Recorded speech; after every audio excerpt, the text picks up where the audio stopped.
going on, everybody? How's everybody doing on this lovely Tuesday? Oh, should be a fun one. We haven't worked on a thing like this in a long time. I think the last one was, I guess, the airplane. So, should be fun. How's everybody doing?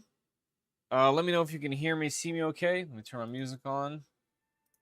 Let me make sure we are streaming on both platforms and that there is a pinned comment. There is Twitch. We're good on Twitch. Hey, look at that. The stickers work. It needs to be a little bit bigger.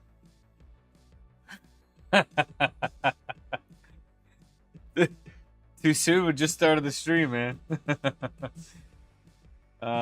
Filter, how you doing? Tulsa, Nigel, One Raz, Timor. Yes, there has been a lot of news today.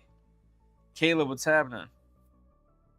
I'd love to build a DeathRacer, but have no one to battle against. Kit is expensive. I mean, I don't have anyone to battle against too, but I'll be going to 3D Printopia in the least.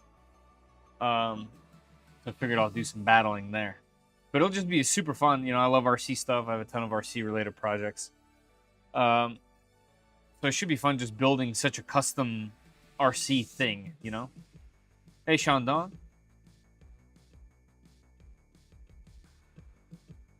I've been using it on other streams. I appreciate that.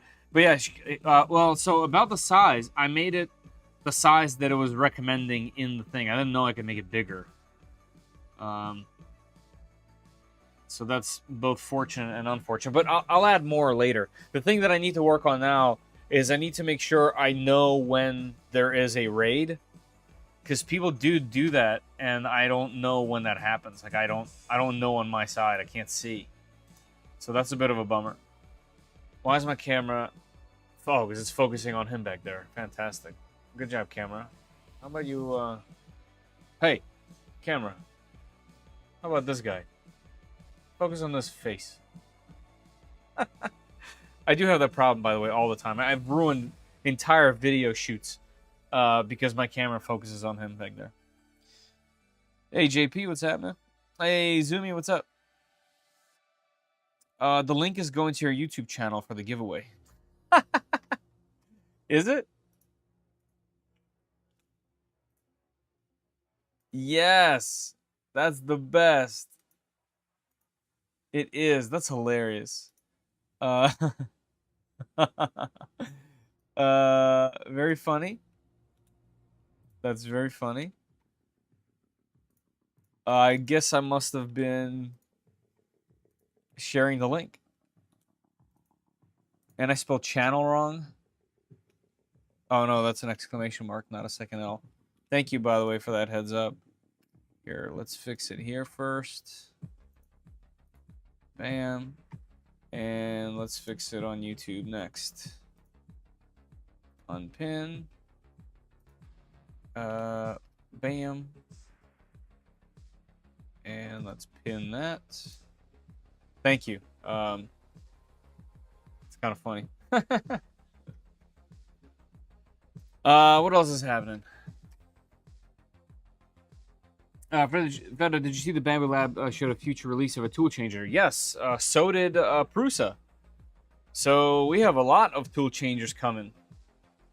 I messaged everyone I could, be like, hey, keep your brother in the loop, man.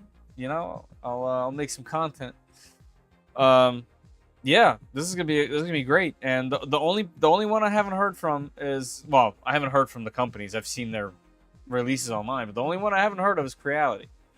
They have a bunch of other machines coming out. I believe my K2 is coming. K2 Pro is coming tomorrow. So in the summer, my kiddo goes back to school tomorrow, first day of 4th grade. Hey, we have a first day of 4th grade as well, but not tomorrow. We got next week. And yeah, in the summer, it's kind of crazy how fast it went. Yeah, it does, Tulsa. Hey, Wig Central. And, you know, if you look at the teaser from Prusa, Theirs looks like it fits in the Core 1. And speaking of which, tomorrow we're doing another stream, and tomorrow we're starting the Core 1 build. So hopefully whatever I don't finish here, I'll have to move for tomorrow's stream. But yeah, tomorrow we're doing Core 1. Core 1 conversion, by the way. So it's going to take a little bit, probably. Yep. So we got 3 major manufacturers doing 3 major tool changers. Prusa already has a successful and technically leading tool changer right now. It's just too expensive. So if they make it into the Core 1, it'll be significantly more affordable, and it looks like a completely different design just based off that one teaser. And since they have already the experience and the firmware and all that stuff, they don't have to reinvent the wheel. They should definitely have a leg up there. Hey, Dave. Hey, Kenneth. All right, let's do this. I did notice just before I turned my camera on that my press here, the Minchin press that I've never used before, doesn't reach my power plug. Like, I won't be able to have it like right here in front of me, and I don't have an extension cord down here. Let me see if I can quickly throw this into my little table grommet that I made. Let's see how much cable I actually have left when I plug it into the closest socket. So that would be this one. You guys still see me? Come over here. Okay, so I have a little bit of wiggle room. Here, check this out. Can you guys see?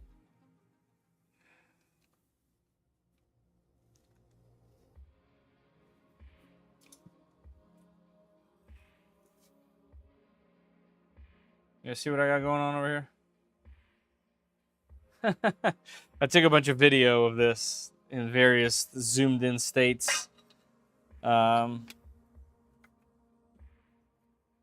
that should be fun. Let's see. Everything's good for this. Yes. This thing loosened up somehow.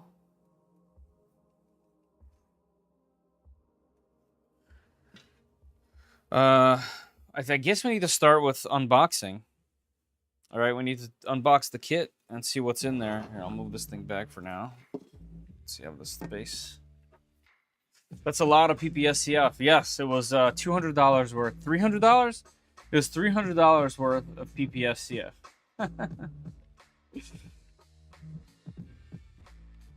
What kind of value? Yeah, that's what it is. It was it's expensive.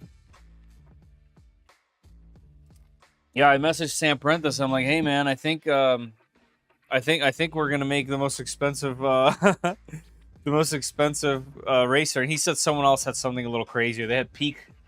And I'm like, I got Peak. I just don't have a printer that can print Peak. But I have some Peak waiting. I do also have some really cool TPU Aero by Chitty Max. Chitty Max? Chitty Tech? I guess they're just Chitty now. And they have this awesome texture. And using the temperature, you can make it more dense or less dense. And I think the texture fits so close to PPS. It's kind of hard to even tell apart. But this is TPU. And this is PPS. So I also printed all the tracks. I have a couple tracks here, but not all of them. There is a whole thing of tracks right over here, and I have them separated because the TPU has some little boogers you got to kind of peel off a little bit, but they come out like this when it's cleaner. So yeah, I got to do that. That's gonna take a really long time, but hopefully we can get through a bunch of it today. So, horse milk. No, iced coffee today, because I'm just tired. And, I don't know, I didn't feel like having hot today. I do need to buy some more adult beverages, because I don't have any. So that's a bummer. But you know what? We'll persevere. So up on the screen, I also have the older DeathRacer PDF, because it goes with my kit. They do have an updated kit. I have a slightly older one. So just keep that in mind. But yeah, before we get started, guys, my streams are sponsored by Polymaker, and what that means is at the end of the stream they give away some filament to you guys. So there's gonna be one lucky winner. You have to be present. You have to be subscribed to the channel. I was looking back at some of the other ones, and there was a couple winners that weren't subscribers to the channel. So, hey, layer by layer, what's happening? Rating you on Twitch. See, I need to make some kind of thing that comes up that says when that's happening. By the way, thank you. Welcome in, everybody. We're just over here getting ready to start building a DeathRacer. And mine's a little bit unique in the sense where I made it out of PPS-CF. So this is about $300 worth of PPS-CF. I'm looking forward to building it. I don't know if it's going to be hard to work with, easy to work with. I haven't really worked with it to this extent. I do know that it is heavy. Like, this part specifically is super heavy, so I'm not sure if I'll have to go to 3S instead of 2S. But we'll just kind of build it and go from there. I am using a couple unique parts. Hey, Shrimp Father. Hey, Jack in the Shop. I'm using a couple unique parts. First of all, we're using the tool, the weapon that goes separate, and there's two of them. I don't remember what the name of it is. But we're also going to do an ELRS receiver. So I'm not going to use the one in the box. And I'm not going to use the remote that's in the box, the transmitter, because I have my own. Let me grab it. We probably won't get to it, to be honest, but I might as well at least have it here. And so the reason for the ELRS receiver is, one, I should be able to do the mixing and stuff like that on Wi-Fi, which would help. But I'll get to use my own radio. I absolutely love this thing. I've had it for ages and ages, so it'll work with this through my little ELRS backpack, and I use this for quads and FPV stuff and other things. So hopefully we can get that working. If not, I can always go back and use the transmitter that's in there, but I'd much rather use the one that I'm extremely familiar with, you know? Which printer did you use for printing? I used the +4 for a couple pieces. These two right here were on the FL Sun S1. Right here, S1 Pro? S1? I don't remember the names anymore. There's so many S's and Pros and letters. I think it's called FL Sun S1 Pro. And then most of everything else was printed on the H2D, because it was one of the only printers that printed this filament out of my double IBOS dryer and without modification. Later I was able to use the FL Sun in a crazy way, where I had to put some of the filament into a different spool in the front, and then it worked. Basically, having it go out the side makes a funky angle, and it just snaps in there, kind of like the Creality K2 Plus did, and the X1 Carbon. So, well, the X1 Carbon couldn't even do it, right? Yeah, and the +4 just worked. So +4, FL Sun, S1, and most of them was H2D. Hey, Quinn, man. I'm doing great, man. How are you? GTR Dad, what's happening? Hey, Reprinted. Hey, K2. You like cheese too? I do like a good cheese.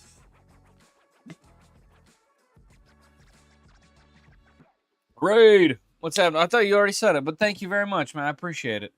Unless you mean there's like another raid or something. I really need to set this up. Guys, if you are a Twitch pro, please, if you have like 2 seconds of your time, shoot me a message on Discord and like just guide me in the right direction on what I need to do to have that set up. Like, I'd love to have some kind of message pop up so I know when to thank people and, you know, all that fun stuff. Moji, what's happening? What's the best place to get crabs? Grabs. That's a great question. Locally here, there's a place called Conrad's. It's not really like I guess it is a chain, isn't it? I don't know if it's a chain or not, but it's just a seafood restaurant, and they have pretty good crabs. There's a bunch of small places all over the place. I wouldn't be able to tell you the names like off the top of my head. I'd have to look it up. But there's one pretty close, like on Baltimore Pike. There is a really small crab place that I could recommend there. I just don't remember the name of it.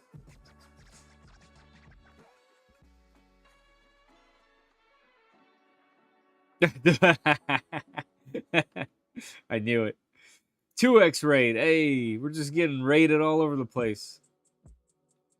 Yes, thank you guys. I appreciate that. Costas, is that it? I don't remember, man. I don't remember, but Conrad's was the one. Conrad's was the one that I've eaten before, and it's good. And there's a couple of them too. You can there's one closer, one a little bit further down. That's a little bit smaller. But there's a bunch of them all over the place, and there's one by all the hotels, even closer to all the hotels. So, yeah, I'll have to set a little bit more time out this year to hang out with everyone. Last time I kind of couldn't, but yeah, we got a couple Maryland veterans up in here. Anyway, let's get into this build because otherwise I'm never gonna get even ever near close. I just stuttered so bad I had to close my eyes. I did not look through this in advance, but I'm gonna assume that since it's a kit, it should be somewhat easy. I did pick and choose some parts, like we're doing this front end. I haven't redone the rider. I will eventually, but something I don't want to do for the initial. I want to kind of get it running first. The bill of materials. We do have this particular kit, not the updated one. Mainframe. Okay, so we're already in it. All right, so this is telling me what to get. CA glue. We're going to be gluing. Interesting. Heat insert tool. Yeah, we do need that. Okay, so it starts with heat inserts. Let's start to build with some heat inserts. We'll be using them quite a bit in this revision. These are perfect design tips. Okay, cool. Yep. Check no access plastic squishes. All right, we'll do that.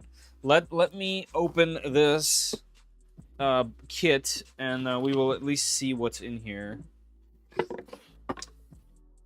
You need a mini feeder? Yeah, so there's a face, and I do have my scanned face. So I think the easiest way is to swap this out, but we'll see how all that works. I might have to do the whole rider. I don't know. So right off the bat, we got some carbon fiber rods. I did end up buying some extra carbon fiber rods, by the way. Because for the weapon that I want to use, I needed to buy 2 more servos. So 2 25-pound servos and some carbon fiber rods. So hopefully I have enough hardware. We got pins for the treads. That's going to be an absolute pain and nightmare. We have one little baggie of inserts. Is this it? This seems like a very little amount of inserts. On the screen there, I have 1, 2, 3, 4, 5, 6, 7, 8, 9. And this is 1, 2, 3, 4, 5, 6, 7, 8, 9, 10, 11, 12, 13, 14, 15, 16, or 15. Is that going to be enough? Or is there more bags? All right, so just a bunch of hardware. They're not labeled, unfortunately. Which is definitely a bummer. All right, we got some little spindles. I got a little baggie too. I see what you did there. Countersunk. More countersunk, a little bit smaller. We got some small gears in here. Wonder what that's for. Some long boys, also countersunk. Some self-tappers, interesting. Okay. And a whole bunch of countersunk. I can't tell how long they are, but not too long. We have a couple smaller servos. I'm guessing this is for the steering. We have a BQ fan. I have some RGB versions that I can throw in at some point if we need to. Hey, Pezliz, how you doing? I hate it when hardware isn't labeled. Yeah, kind of a bummer, to be honest. That is close to my hotel. Yes, it is close. And they have a lot of good other food. It's not just like a crab place. It's like a seafood joint, but like a decent restaurant. Big old heat sink. This is the controller. I was about to say flight controller. I guess it is in a way, but it's just a speed controller. Wow, this is a really strange format. So it looks like my batteries are gonna need an adapter. That's okay, I have one somewhere. Actually, we're going to need to splice this to 2 batteries anyway. So this one, oh, okay, I see. So this is a speed controller for 2 motors specifically.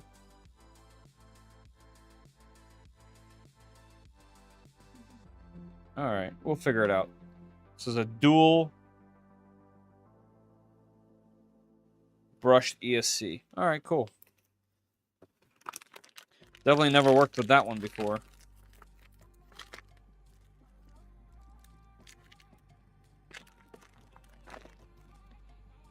All right, let's put that off to the side. Here is another 25 kilogram servo. We won't need that. And the reason why I bought 2 is because I wanted them both to match.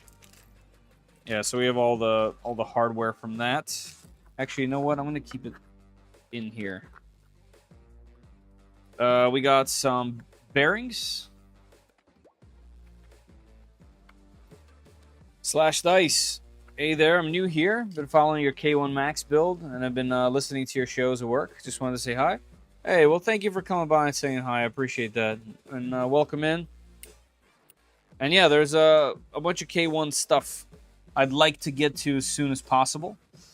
Here's a switch, by the way, because it has a whole new gantry, as you already know. It has a whole bunch of new parts, and it prints super fast. It just needs tuning with firmware that's not over the counter. I need to root it and still be able to retain the CFS. We got some two of these. What are they called? Wagos, but they're not Wagos. But that's okay. I use these specifically all the time. All right, let's see. We got some pre-tinned wire, and then looks like a 3-way splitter. What in the world would you need a 3-way splitter for? I personally don't know, but I guess we're going to find out. Interesting. So what this would do is, let's say if you put servos in here, when you move one servo in one direction, all 3 of them would move, essentially. So I guess that might be for the steering? I don't know. We'll see. I don't know what that's for. It's wire. Of course, we have our rubber ducky. So that means I can add it to my duck collection. See that? I'll have to throw a magnet on the bottom. You think I've had enough of these products? Not enough. Not enough. They have a lot of really great stuff, and I don't have a bunch of it.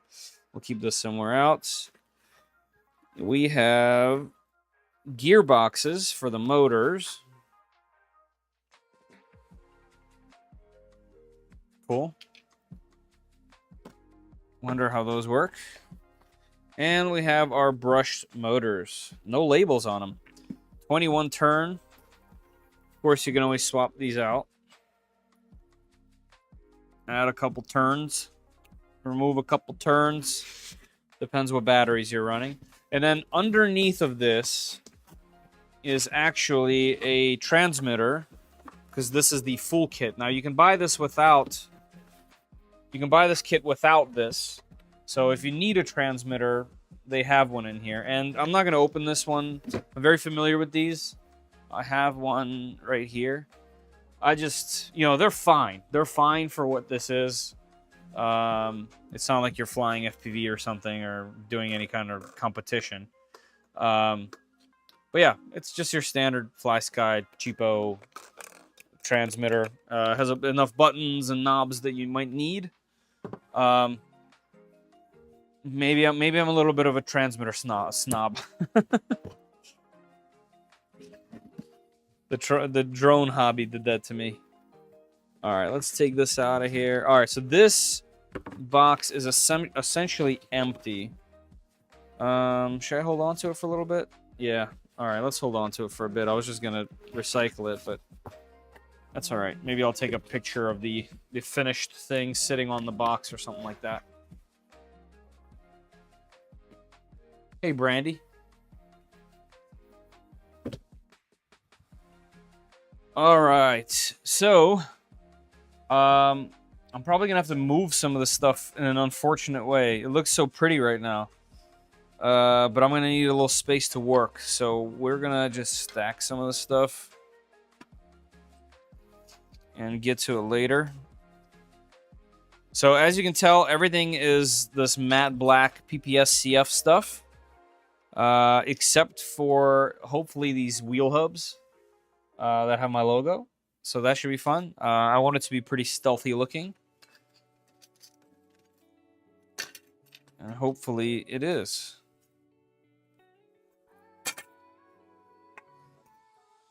Jetty transmitters are nice. I never heard of Jetty.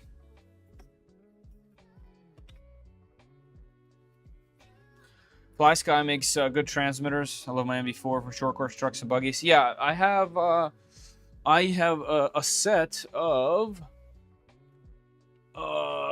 these Fly Sky FSGT3 for my RCs, for my crawlers, RC cars. I love these things. I got 2 of them. They're fantastic. These are the ones that have the rechargeable battery and have a little bit more programming. I've been using these things for years, and they're not expensive, and they're completely feature full. So yeah, I love them. But for quads, I don't know. You know, like I was saying earlier, this is my. Maybe it's because it's modded out. I have CNC gimbals installed.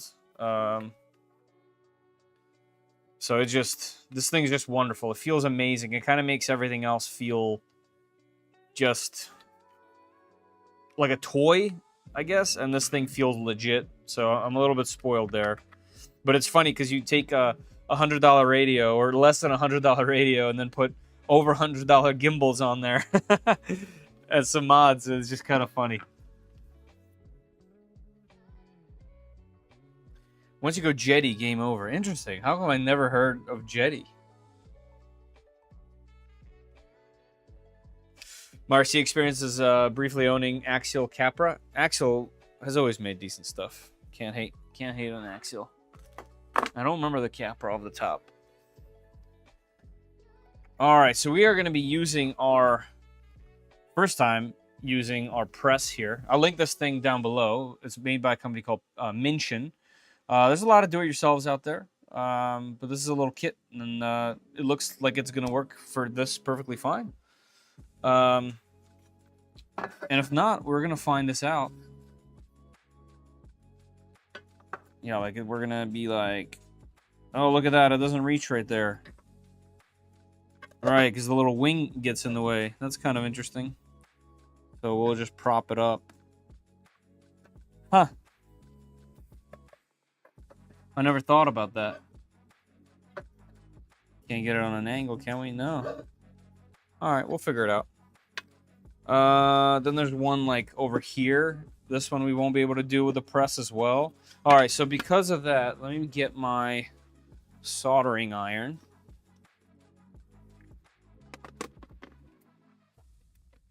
Just so I don't have to chase it down later. It'll just be available.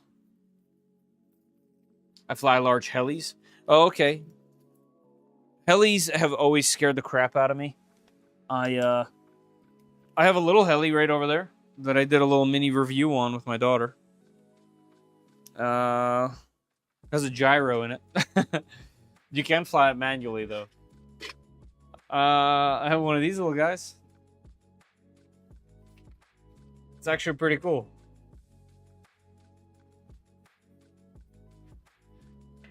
But oh man, I just dropped it. But line of sight is not my strong suit, that's for sure. I kind of got addicted to FPV flying and freestyle, and well, learning freestyle, right? Like freestyle is pretty hard. And yeah.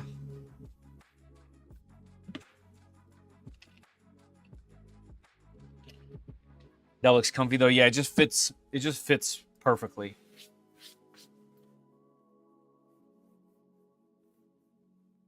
I think I just ordered that soldering iron. This Pine Sol soldering iron is absolutely the best thing I've had. I've had other similar soldering irons, but this one, the fact that it has the wake, it'll go to sleep. The fact that you don't need a stand to let it rest like this. Did I lose my camera? Wonder what happened there. I see it's it for some reason went to sleep. That happened last time on stream too.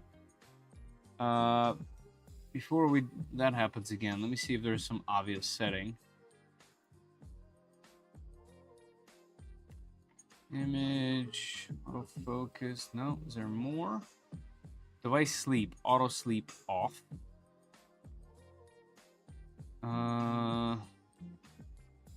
No, it shouldn't be sleeping. Oh well, it's okay. We'll figure it out. At least I caught it. I finally ordered the Minchin iron plus some heat sensors. Nice. Cool. Oh, that's what you're talking about. The Minchin one. Cool. Yeah, I'm about to test this as well. I do need these guys. All right, so let's just get right into it. Let's start to build with some heat inserts. Do we start? We start here. Yeah, and that goes onto the lid. All right, let's do this first. I'm going to zoom in a little bit so I know what I'm doing here. All right, let's do the ones the press can't do first and get them done. And we'll go from there. Here, let's take out the inserts. And I do have a bunch of other inserts. Blah, blah, blah. But it'd be nice to have them all. I guess why would they not have enough? You know, they probably have enough.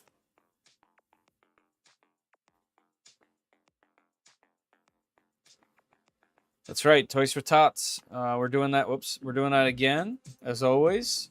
If you guys are part of the Discord community, definitely hang in. Jump in there and check it out. There's gonna be some prizes, as always, but we're just focused on, printing as many toys as we possibly can to help out as many kids as we can during the holidays.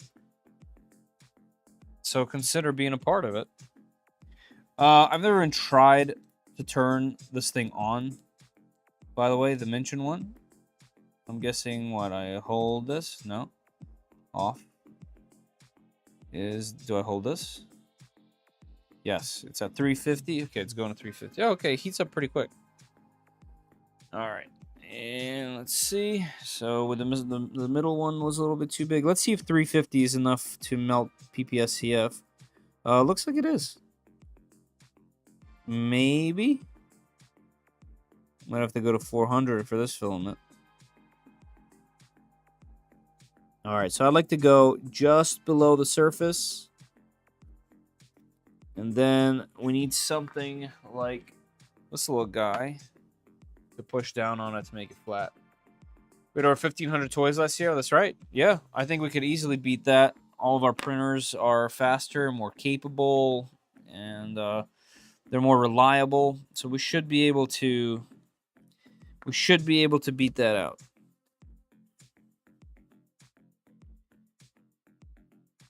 All right, let's go just below the surface and point that down. Ooh, definitely PPS-CF definitely has an interesting smell to it when you're using this thing. What temp do you print PPS-CF at? It could actually print a little bit lower, Nigel, at like 320 or so, but you want 330, a little bit higher. You can actually print it a little lower and then anneal it, but you need at least 330 to really get it to be strong. All right, it was those two, and then ooh, that's hot. Yeah, don't touch that. And then down in here somewhere is two more. So I know we're not gonna be able to reach that, are we? Let's see. Can we reach that with this? Nah, it's a little funky. I think I just melted it a bit too. So let's just do it with this. Am I doing this right? Where is it? Where are we? 2 carbon rods go through there. Yeah, this goes here. Seems like this opening is not big enough for this. But I will try. How far down do we go?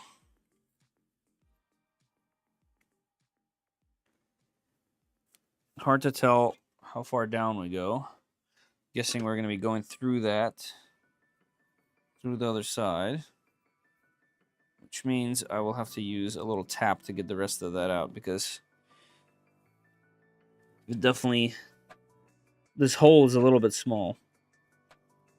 So it's definitely filling in the heat insert for sure. All right, let's go just below the surface. There we go. Yeah, I'm definitely gonna have to heat that up and pull that through. Actually, should I do it now? No, I'll do it correctly with a drill bit. All right, that should be okay. And then we have 4, and then this wild one up here. Let's do this one real quick.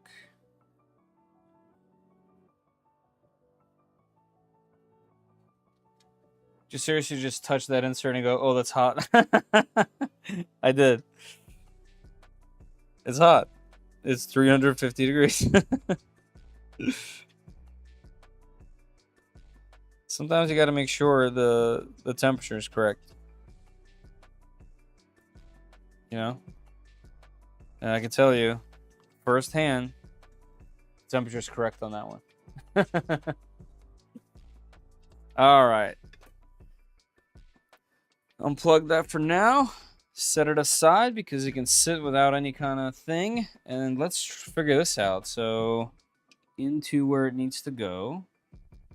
All right. And then, let's see. So, we just kind of push it. It should go nice and even. Oh, yeah. That looks clean.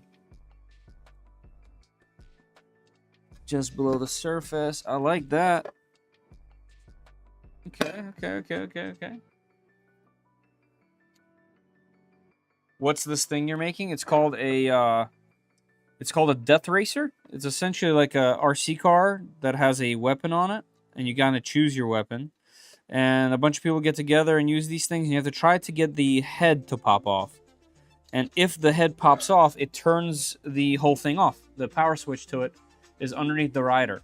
So your objective isn't like to break the other person's car. It's to use your weapon to hit their head and pop it off. And at shows, at conventions, 3D print conventions, Sam Prentice runs these like huge events now. They used to be, it'll be like 10 people, then maybe 20 people. Now it's 50 people, 60 people. So it's becoming more fun, and they're changing the rules up to try to keep up. So it's pretty cool.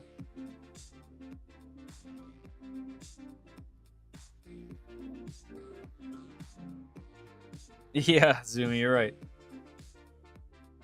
Touch things and determine whether it's hot or not. Yeah, that's definitely something I have a gift for. I actually like the way this works. I've never used one, and I've never been like super hyped on it. But this thing's definitely hot enough. I almost feel like it might even be hotter than the Pine Sol, which I was getting, even though it's reporting 350. But it's nice. I know they're going in evenly, which is cool.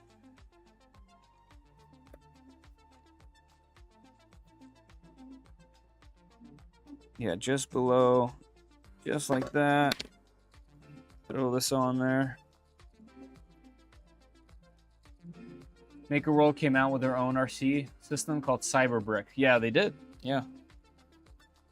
It's pretty vast. It's going to get more and more vast from what I understand. All right, so we got our inserts in. Man, I got to say, this immediately looks just more legit as soon as you put inserts in there. So let me just double check. We got 6 up top, 2 more at the bottom, and then if I zoom out here, this special one on the end, which is here. Okay, so this part is ready to go. Mainframe continued. Attach the battery tray to the frame cover with CA glue. That's the part that's kind of blown me away. I didn't realize we're gonna be gluing anything.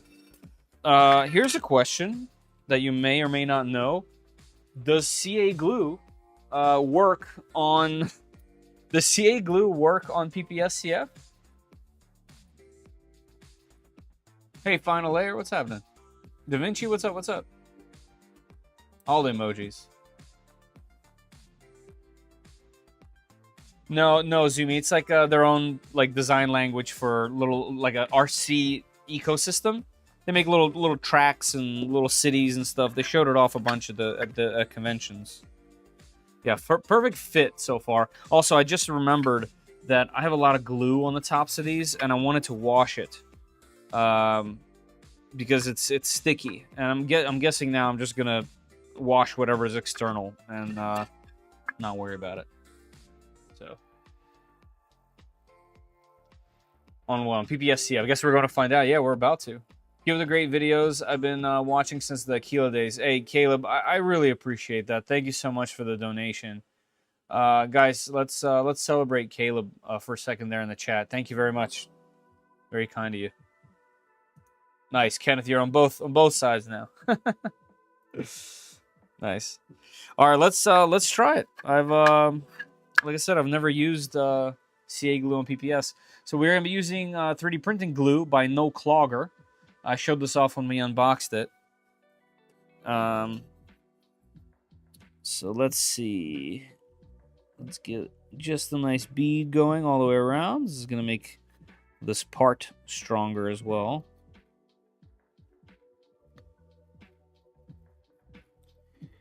Nice thin bead.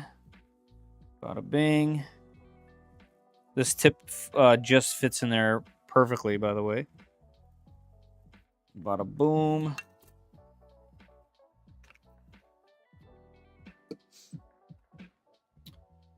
I can't tell. Did you print the 2-piece tracks? No, I printed the individual piece tracks out of TPU Aero.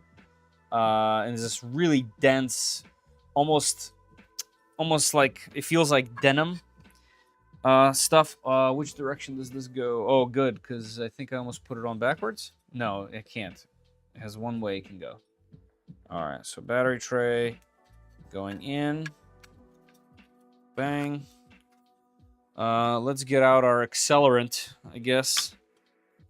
I really hate the smell of this stuff, but it's all good. That's what she said. Let's get out the accelerant? Wild.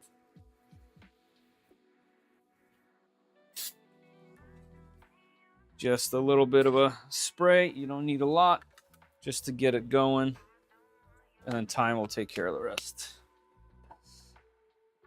Those look cool. Yeah. Here's a closer look. This is by Chitty Tech. And it looks so similar to PPS-CF when it's printed. They have the same like denim-like texture. And it's stupid durable. And you can actually print it at different temperatures and speeds, and that will control its density since it foams. So if you go slower, this thing will be full of foam, and like this is really hard because you'll be hitting stuff with this. But if you went faster, there'll be less foam, so it'd be less dense and much lighter. So really interesting new filament. Chitty Tech has one. Who else sent me one? Hold on, because I have multiple companies sending me, but I'd use the Chitty Tech one. No, not even. I messed up. Soraya Tech. I have Chitty Techs as well, but Soraya Tech was the one. Yes, the Soraya Tech. That's good stuff right there. Not the tip fitting in perfectly. That's right. Nice. He even has the squint. Oh, like Scott Eastwood. I thought you were talking about me. I'm like, what?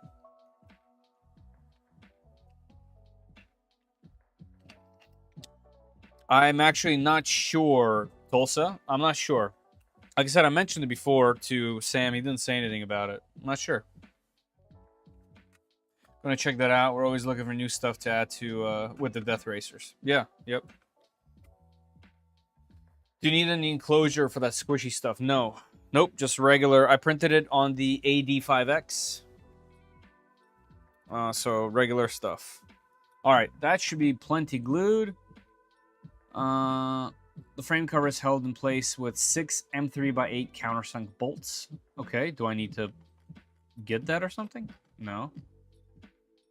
Hold off on installing the frame cover for now. Okay. We got plenty of work to do before that can be installed. An optional cooling fan can be fitted to the front of the main frame.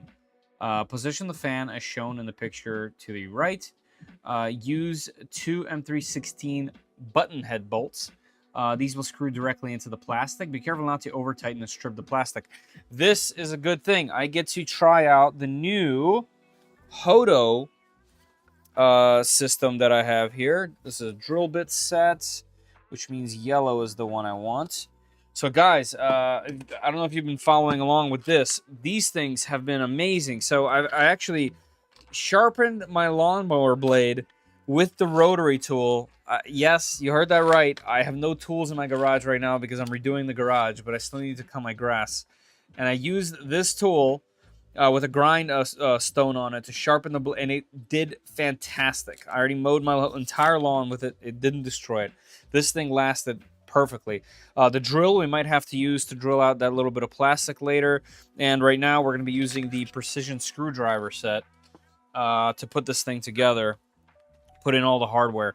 I'm really excited for this set. I'm a big fan of Hodo just in general, kind of a fanboy at this point, I guess you could say. But this set really is something else. They're heavy. They're super quality feeling. The battery's really powerful. I'm really excited about it. Are you doing the stock bludgeon weapon? No, I'm doing the twin bludgeon that splits open. So I had to buy two separate 25 pound, or kilogram rather, servos and some extra carbon fiber rods that are kind of short, which is good. I want them to be short. All right, what did it say? We needed 16 millimeter M3s. Countersunk? No, right? It said button head. Button head. That has to be this one. Hodo needs an OnlyFans page. I am a fan, you know? What am I going to do? All right, let me measure this real quick. All right, I have that little gauge. Hey, look at that. We actually get to use one of these things finally. They've been sitting here forever. So this one is 14. And I don't think we have longer button heads in this kit. These two are the socket heads. But I bet they're 16. Actually, they look a little bit longer. Let's see. Yeah, these are 20s. All right. Right off the bat, that's kind of interesting. Are they all the same? They are. Are they maybe in a different bag? No. All right, off to the... Also, this thing's on. How do I turn this off? Guessing I hold this off. Okay, good. Let's go into my kit here. So we need button head 16s. I'm guessing this is a button head 16. Let's see. 16, 14? Now I'm all confused. Yeah, 16. Nope, these are tiny. How about this guy? That's an 18. Okay, so I don't have this size.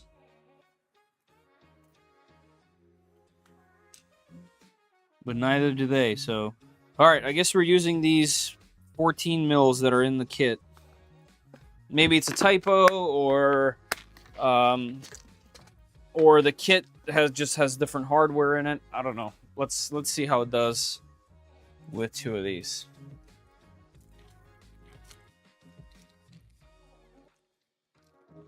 Nice. Which kit did you get, the V1 or V2? I've been sitting on this kit for a really long time, so I'm just gonna assume it's 1. Is there a way I can tell? Like, does it say on the box somewhere? Yeah, V1. V1. I've had this kit, I guess, for a year. Like, I've had it since it came out. So that's a bit of a bummer. I wish I could have gotten to this earlier. All right, I love this power here. So let's see. This is speed, rather. 3 is just going to blow your wormhole, so we'll just keep it on 1. Go nice and slow. Okay, so this gets set aside, correct? Yes. This gets set aside. We need to get our frame and our fan. Let's move the Hodo over here. I'm going to put the rest of the inserts over here and put it on our kit up here just to keep it out of the way. All that. All right, motor, or fan rather, goes where? Goes here. Fan out this way. And we're going through this. Yeah, they released the kit before we finalized everything with the Piranha. Were you a part of the team? Sorry, man, but I obviously am not knowledgeable here.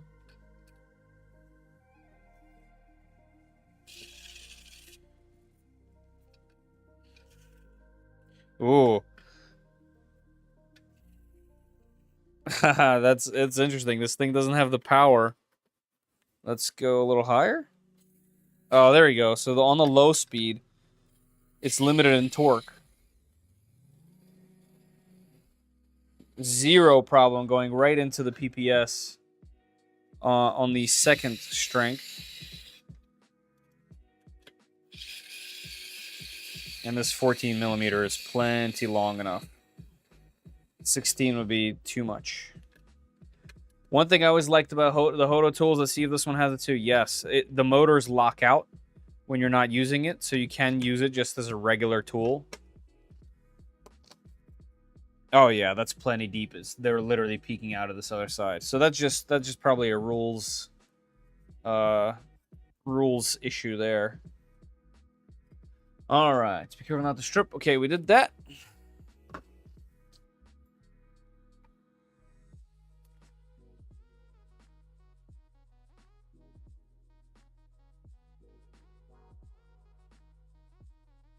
All right, drive frame. Let's see. This needs quite a lot of hardware and stuff.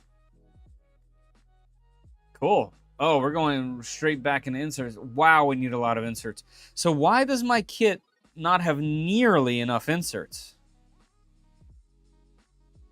Like, not even half. No worries, I wrote the guide and helped. Oh, that's awesome. Oh, okay. Yep, offset maker I've met one time. Amazing skills, by the way. Yeah, this guide's great. But here, why don't I have nearly enough? I mean, I have my own. Like, I have plenty that I can use. But why did that happen? That's kind of lame. So we need one of the drive sides. The drive frames are a mirror of each other and can be assembled at the same time. Okay. These instructions will depict the left side drive assembly. The flat side of the motor frame will face the main frame when fully assembled. All right, so this is going in, so this is coming out. So they are this way. Man, these parts look at this. You can just stare at this thing all day. They look incredible. And they sound and feel like aluminum. It's really just next level stuff. What's the final size? I'm actually not sure of the scale that this goes by. But this is the width of the wheels. Like, the track will go around this. So about that size. About what? 12 inches? Maybe a little more?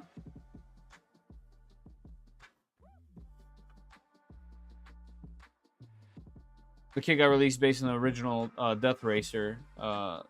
The way I understand, it's kind of they kind of jumped the gun. Okay, yeah, I believe that. So, man, all right. So I need a lot of inserts, like a lot. Do I have some in my Micron kit? I think I did. Let's check here first. Lots of other pins. Thought I had a bag of them in here. Could be randomly making stuff up.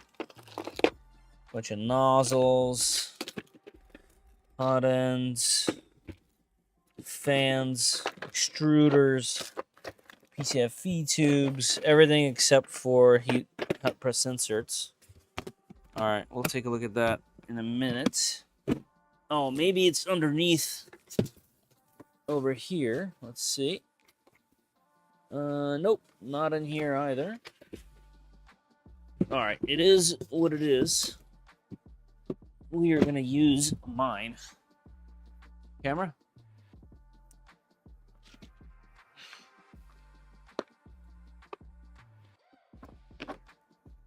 I don't know how many I have, but I should have enough. Mine are just different. They're not the Voron spec kind. I have both longer and smaller.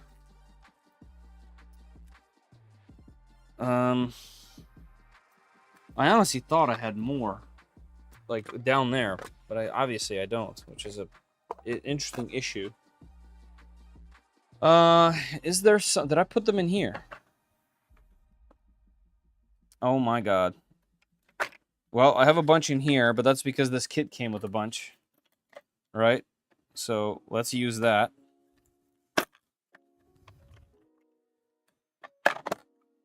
Are these correct? Yes. Okay, we'll be using these. There we go. The day is saved by the Minchin hot press. Part of this PPS DeathRacer build is brought to you by the Minchin hot press. There's a page with kit differences in the BOM. That would potentially help for things like this, like for that specific situation right there, where I was just like, WTF, mate? Where my stuff at?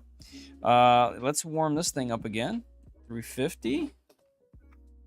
Get it out here, because we should be able to do all of these with this one. All right.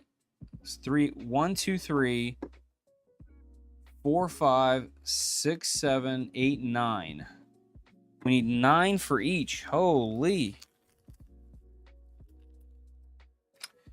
1, 2, 3, 4, 5, 6, 7, 8, 9.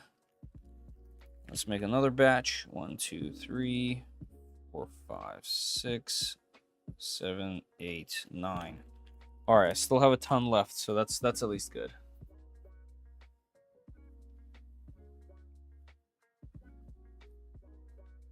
Mizumi, yeah, I'm sure that battle bot was crazy cool. All right, let's throw this out, get it out of my damn way. All right, this thing is up to temp, so let's get cooking.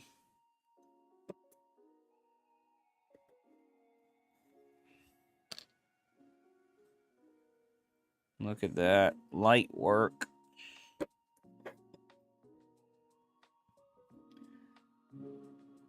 That one I put in just a little bit too deep, it looks like. You know what I'm saying? But yeah, just below the surface is perfect.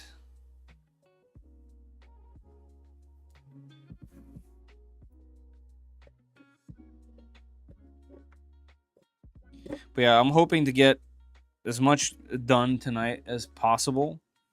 Because I'm gonna have to clean off this desk to do the Prusa Core 1 build tomorrow. So don't forget about that if you guys are interested in hanging out and watching that. Not the build, a conversion. I gotta remember to use the right terminology. I have the MK4S to Core 1 conversion.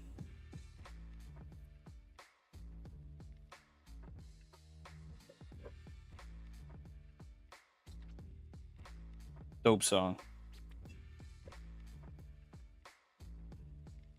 I think I used this song as an intro for something, but I don't remember which video. But this was definitely an intro song. You know what I love? The part where when you push them in, they start to kind of spin while they're melting inward. That's definitely the coolest. All right, these are looking pretty good. I think this one can go a little bit further in. I definitely want it to just go below the surface.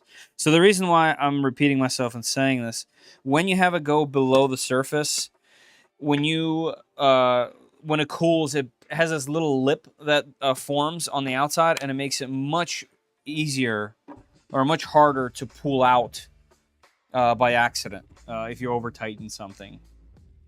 So. Also, I just realized, because I'm working with all this dark stuff, and I turned the light off behind me for this video, for whatever reason, just to try this aesthetic, I just realized this is very dark on the camera, so I will edit that in just a second. Let me just finish this one.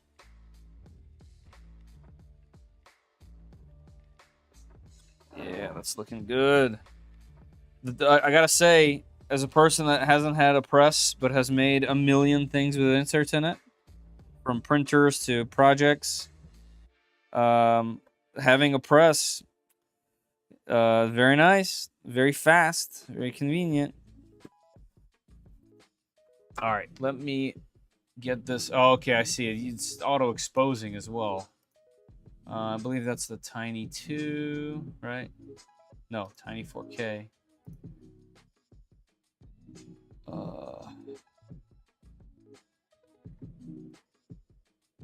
Tiny 4K. Let's go console. No, image.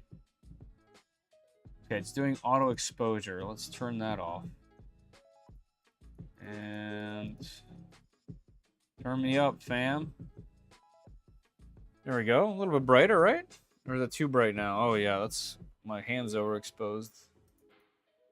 1200. Okay, a little lower. Let's go 1000. How's that? Is that a little better? I'll go 1100 for now.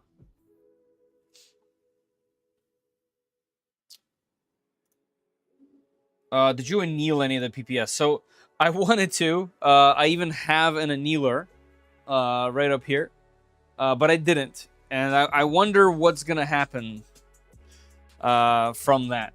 I don't know. So the answer is no. I wanted to, and I didn't. So this is raw PPS-CF. I did print it pretty hot. I believe around 335 on the hot end. So we'll see. I'm going to make my own press since I have a lot of parts laying around. I wanted to as well. And then mentioned that they have one of these things that's coming out. And I was like, you know what? Send it over. Let's see what it's like. And hey, I'm digging it. I'm digging it. I like it.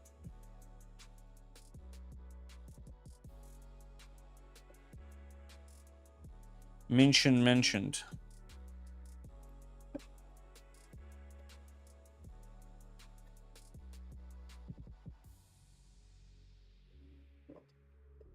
Are you supposed to put these on the tip first? No, because they don't hold up there in any way, right?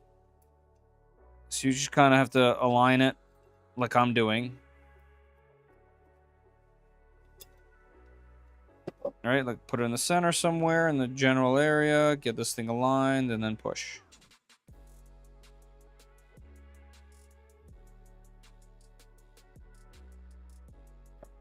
There we go.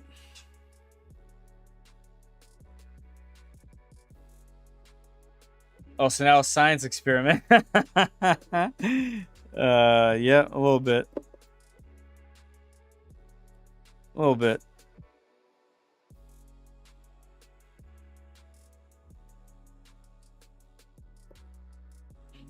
Non-annealed. You know what? It's going to be so hot. Both because of the components and also just where this thing will be and the fact that it's all black. It's going to get battle annealed. You know? I got a spool of PPS waiting to be used for racer gears. I have Yes, I have more as well, and I'm gonna buy the Polymaker PPA. They have a PPA GF, I believe, right? The new one that just recently came out. I think it's GF, or is it PPS-GF? It's kind of gray.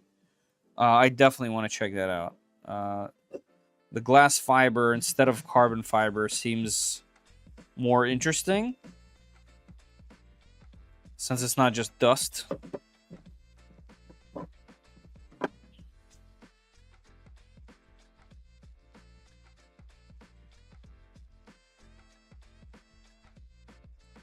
These presses are like the Zoomy Vice, you know? Yeah, exactly. The Zoomy Vice is an unbelievable tool. Very handy. Everyone has their vice. I have my Zoomy Vice. Look at that. It has its own jingle, Zoomy. ASA-CF. I think they have a PPS as well. Oh, it's GF20, I think. Nice. That's a lot. Isn't this 30? Or is it less? I don't remember. Or Chitty Tech is 30. I actually used the Chitty Tech PPS-CF as well. And I do believe it's more. I think this piece... Oh, it's heavy. It's heavy. This piece right here, it's a little bit more coarse looking. And it's a little bit grayer in color. It's not perfectly black. And it feels different. It feels much more dense.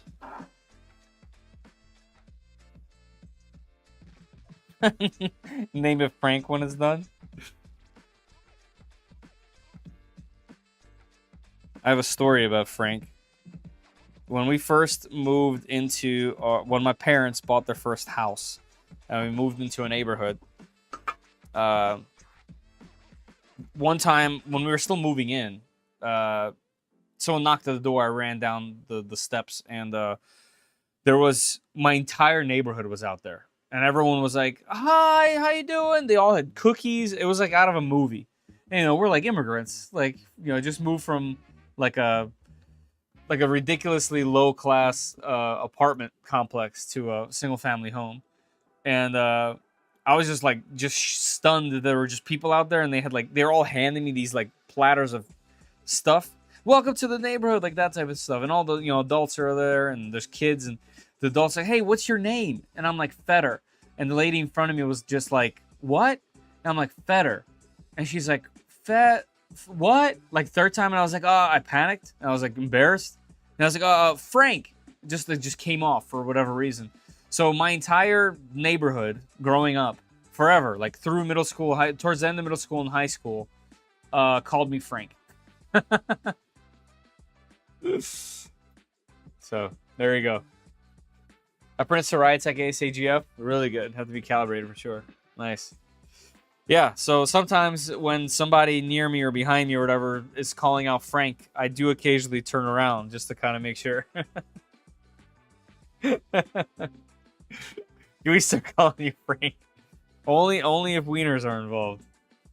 You know what I'm saying? All right, we got some more inserts to do, apparently. I can't believe it.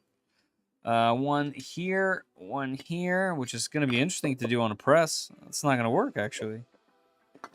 And then these pieces, where are they? These pieces, surprisingly, get them on both ends here. So we need 8, 9, 10 more. Jesus. Okay. What?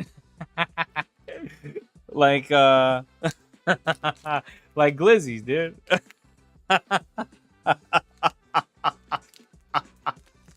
Like Franks, man. Come on. You turn that to a whole different thing, Petty. This is a family show, man. Chitty Tech sounds wrong to say. I know, it really does. Slow, fast, whatever. It sounds wrong for sure. We've called you Frodo and Furdo, so I guess we'll add Frank to the list. Yeah, man. Zoomy, I have a lot of names. I wear a lot of hats, and I definitely have a lot of names.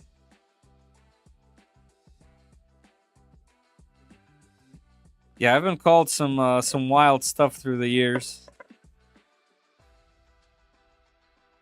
Let's drink to the family, right? I wish I had my glass. But yeah, definitely you got to drink. That's a part of it. But yeah, I'm out. I need to go to the store and get myself a new beverage.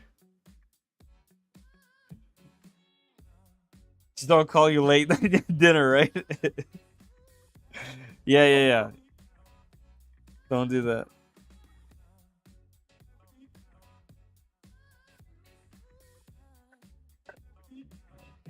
Really enjoying the press. Didn't think I would. I honestly thought that I'd use it and be like, whatever. I'll just use my my soldering iron. It's more convenient. But no, I can definitely say this is nice.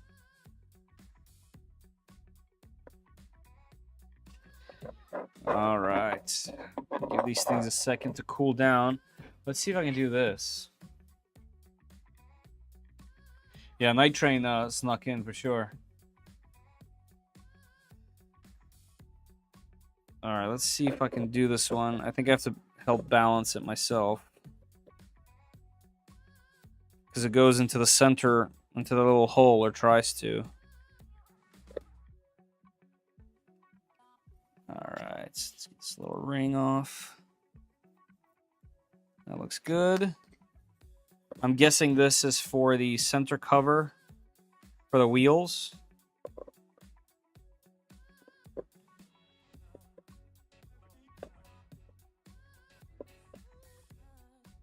This one's kind of hard to get straight, to be honest, because it's going in that hole and kind of leaning a bit, but that's okay.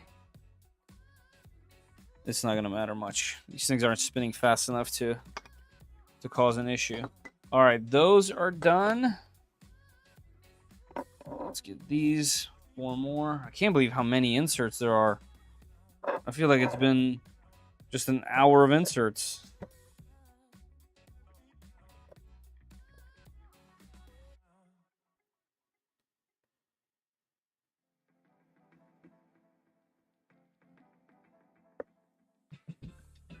Also, it's probably a good thing. We want a lot of inserts.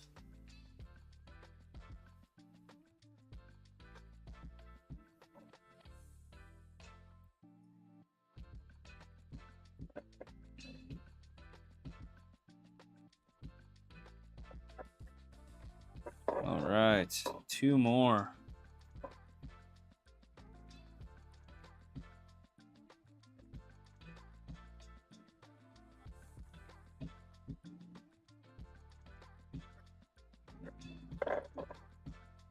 All right, and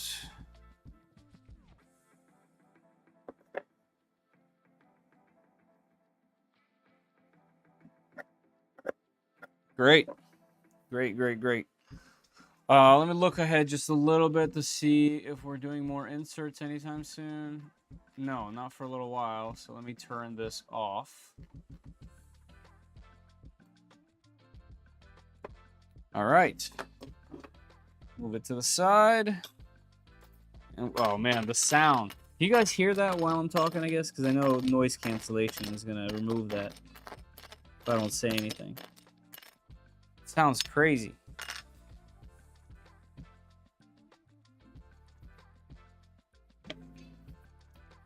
Hey, Burn Carve Print, how you doing?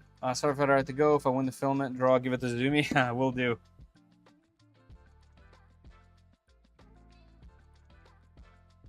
Did I turn it off fast enough? I think I did. I just had to sneeze.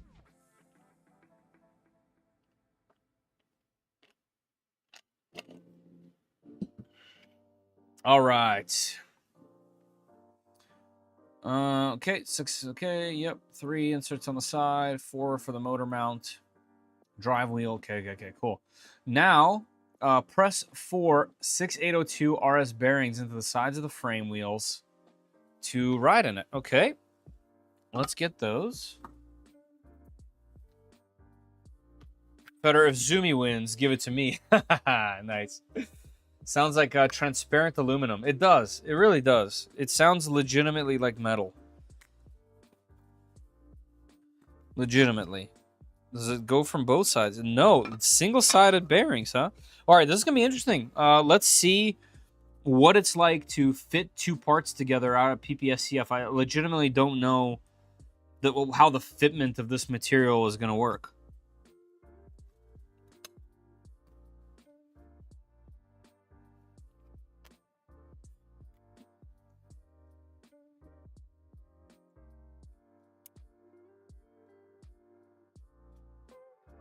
Man, that's nice.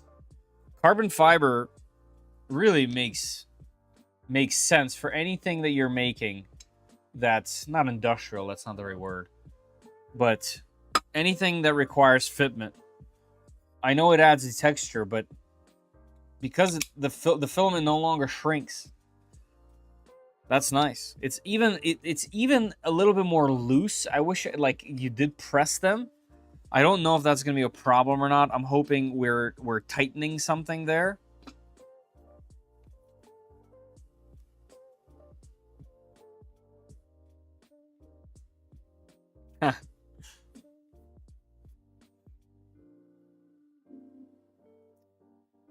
Okay.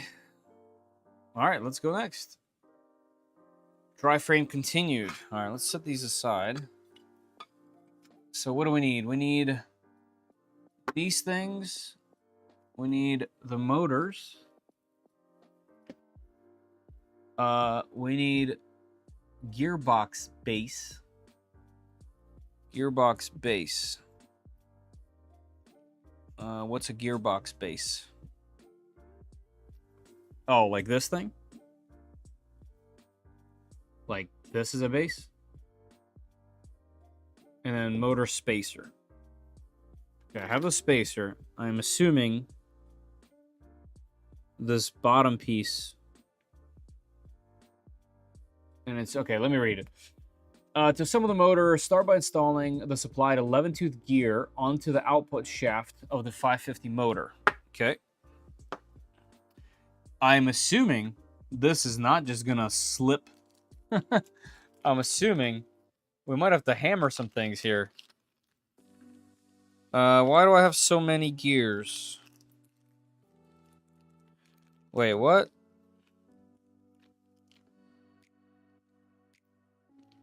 Oh, this goes on the motor. I was like, wait, this shaft here is huge.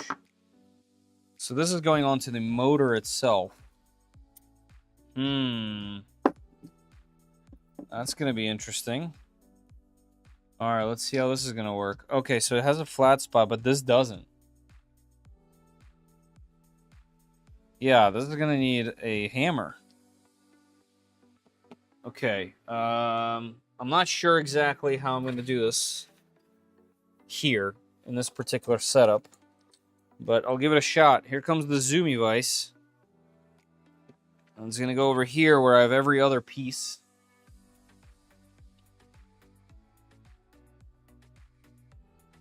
Will it work if I dry my PLA on a dry, hot day outside? I don't think so, but hey, you could always give that a shot. I don't think this thing opens far enough to actually press something this long, but hey, look how long it is going. That's surprising. It's definitely going to run out of shaft. I can feel it.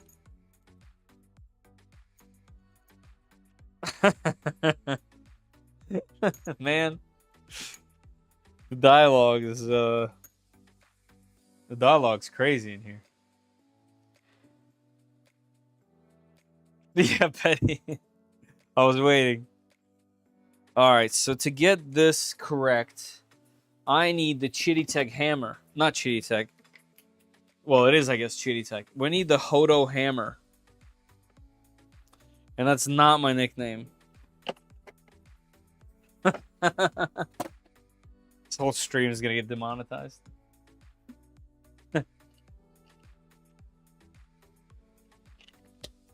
All right. We have a Hodo hammer. We have a Zoomy vise. Let's see. Let's open this just enough to pass all this stuff through so it sits on the edges of the motor. Like this. Give it a couple more. Wait. Well, there we go. That's good. All right. That should be good enough. I dropped it.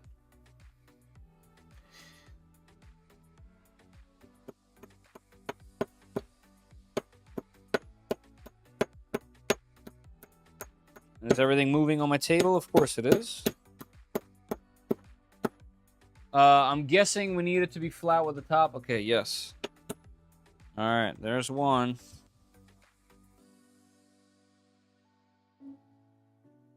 Ooh. There he goes. Okay, good there. Let's do this one. We getting shook. Oh, yeah. I forgot about that. Oh, and it's all like not focused. Oh, hello. Sometimes you gotta get shook a little bit. Shooketh.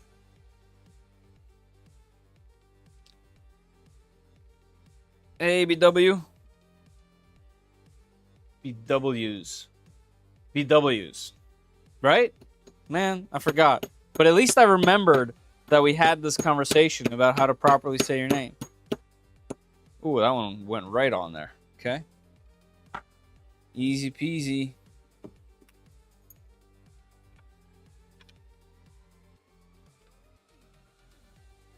All right, Zoomy Vice.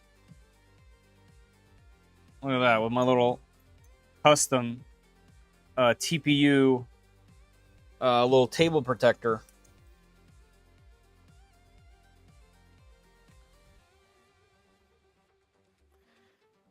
And our Hodo hammer came in handy, which is crazy. I remember when I got this kit, it was sent to me as a gift by Chitty Tech. I remember when I got this, I was kind of like, man, what am I going to use this thing for? But I've used it a million times. It's a thing of beauty. That's right. We have a store called BWS. They sell beer, wine, and spirits. Ah. Better be rocking. Don't come and knocking.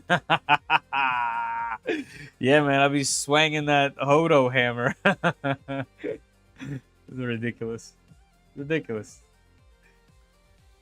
All right. Let's keep going. Gear is squarely aligned and flat to avoid damaging the gear while applying force. Okay, support the backside of the motor. Yep, cool. The gear will be very tight. Tap it down, squeeze it with a press. Got it.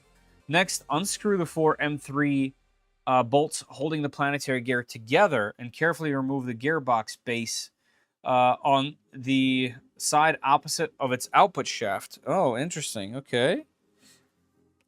Let's see how the power of this is going to play a role. Whoops. I need 2.5. What is this? There we go. This size. All right, let's crank the power to 3. Oh, cakewalk. Oh, man, this thing's great. Look at that. It busts it open and then speeds up. And just starts cranking away. Very nice. Okay, we need this part to come off. Okay, there's a lot of grease in there, so I'll just leave it as is. Secure the motor spacer and gearbox base together with 2 M3x8 button head bolts through the counterboard holes highlighted in blue on the right. Okay, see that? And we need button head and 8mm. Those are short. We need these guys. Nope, those are not button heads. These are button heads, but they're Phillips. I'm guessing it wants me to use these because they're in with the kit with the gears. I'll use them, but I don't wanna. Phillips. Let's use the Prusa driver for that. So we'll drop one there. Also, are these 8mm? It said 8, right? Okay, these aren't them. These are 6. Good thing I have that measuring tool. All right, so once again, I'm a little confused as to what hardware I'm supposed to use. Clearly says button head, clearly says 8 mil. These are 12. These aren't button head. All right, I'm going in my hardware again because I definitely have 8s.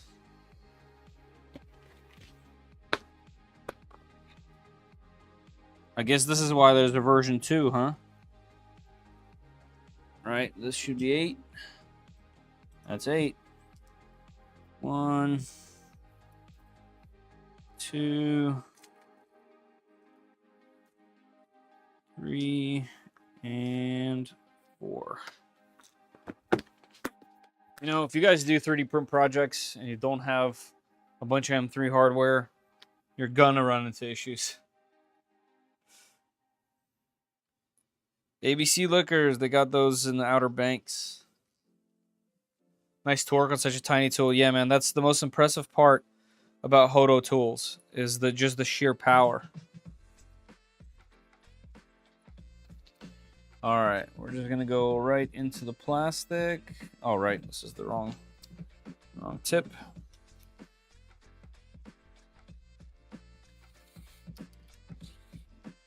Wait, that goes through.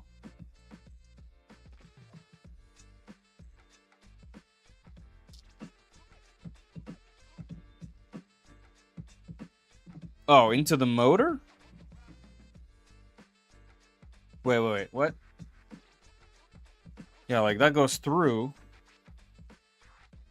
Do I screw it into here? That's probably how it's done.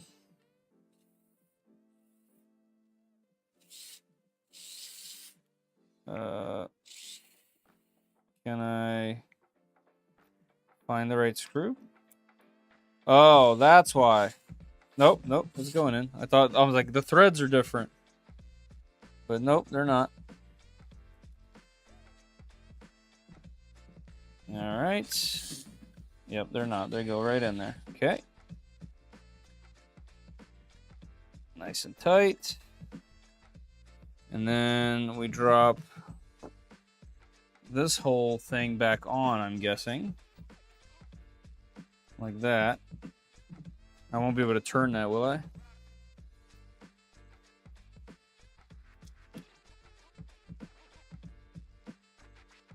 You're going to drop a screw at least once.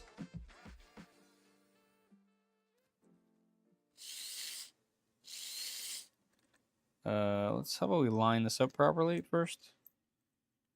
Right there. 1. Whoa, torque. 2. 3. 4. Bam, bam, bam, bam. Thank you, ma'am. Will I be able to turn this to make sure that it's all okay in there? Let's see. Yes. Doesn't feel very smooth, to be honest. It actually feels like it's hitting something right there and there. I know it's a brushed motor.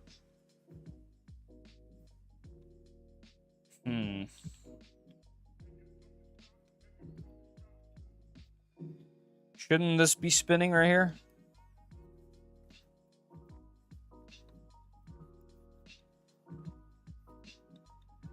Unless it's spinning so slowly.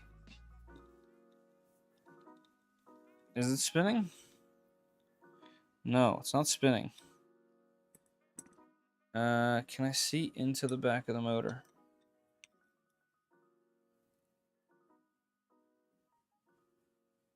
No, I can't see.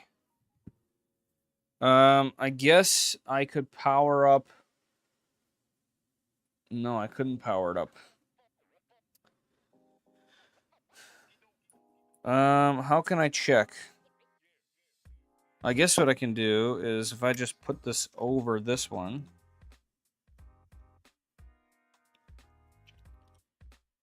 All right, the gears kind of have to align right there. And when they do, does it feel the same as that one? No, this one feels correct. Okay, so something is up with this. I must have not aligned the gears or something.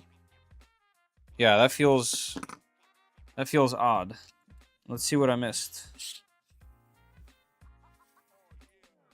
Something is wacky.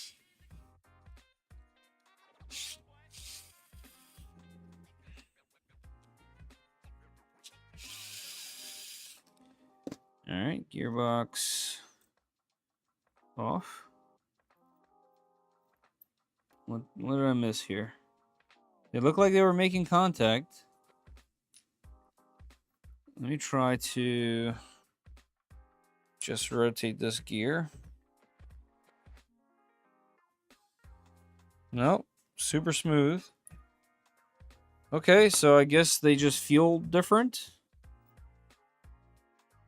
Let's see if I can feel the motor. Yeah, I guess that aligns, huh?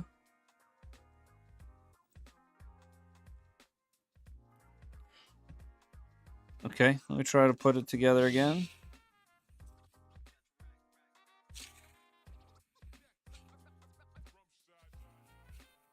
Kind of odd. Okay.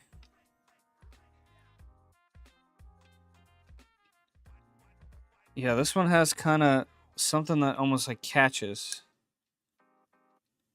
and clicks inside.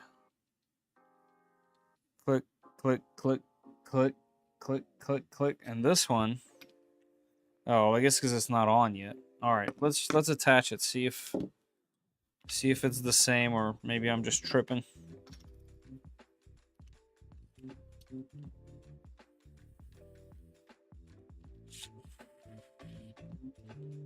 I wonder if the hardware I picked is too long or something, causing some issue. Look at the directions again. Have a sip of horse milk. Yeah, I have. You know, definitely got to look at the directions as much as possible.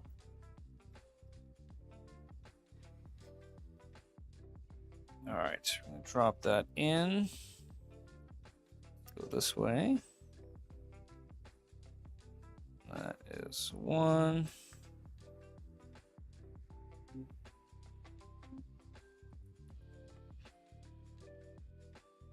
I wonder why it wants us to use only two. There's the drop screw. Zoomy, you've been waiting for that one. Why we're using two? Does the motor only have two mounts? Yeah, the motor only has two mounts. Okay, I get it now. All right, so this needs to attach this way.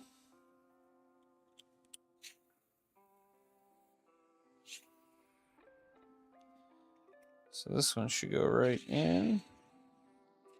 It does. All right, that's on. So now we put the gearbox on.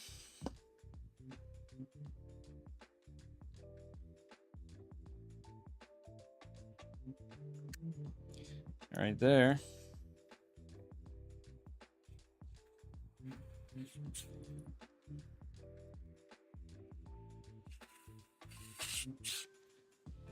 Tighten. Tighten. Tighten. All right. Let's feel this one. Okay. Very similar.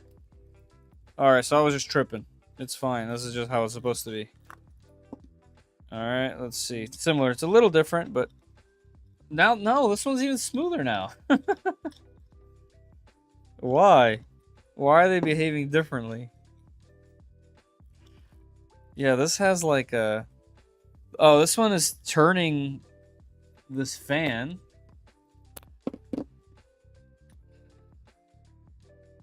And this one is not. Okay, something is wrong here.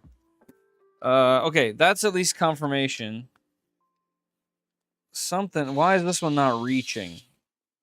Why would this be different in any way? Was this shaft longer? Something's not making contact.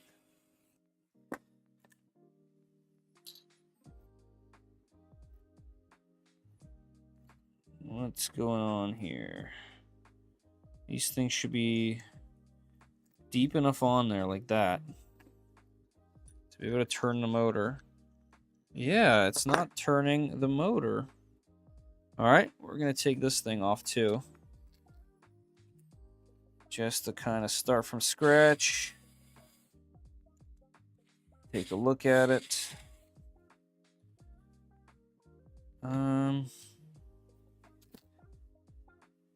Oh, we got a loose gear. This gear, check this out. It's not spinning the motor. This gear can come right off of there. Yep. Well, that's not fun. Let's see if the other gears that are in here is tighter. Was the shaft locker? Yeah, it's bad. It's getting bad.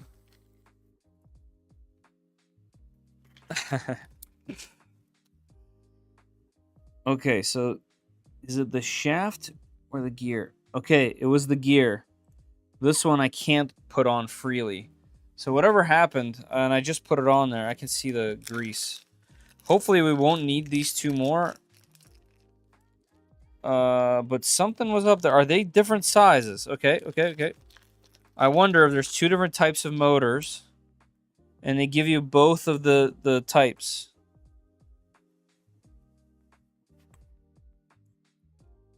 No, that one does not go on there. This is the one with grease on it. Yeah, this one just slips right on there. So this one gear is just bad. It's too big. All right. We need the hammer again. I'm going to see if I can do it without the hammer. First.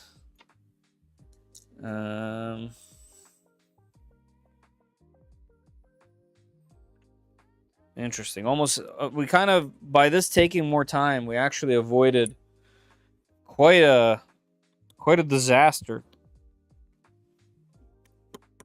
Quite a disaster has been averted. Tulsa King with 100 bits. I don't know what that is, but thank you so much, man. The 100 of something seems like a lot. Thank you, Tulsa. That's pretty cool. I'm going to figure out what that does and is. I'm looking at this V2 kit. Looks so sick. Yeah, unfortunately, I have the first one. But that's okay. There's so many people that have done the first one. It can't be related to that. All right, this one is going on much harder. So that's a good sign. Yeah, that's not going anywhere. Okay. Interesting. So a couple goofs in version 1 so far. Definitely nowhere near enough inserts, and then we have a little gear issue. Let's see, get that installed. That installed. Let's get this guy on there. Yep. And now all should be corrected.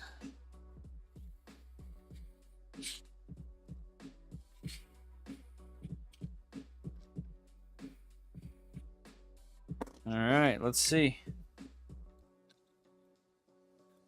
There we go. Okay, that's what it was.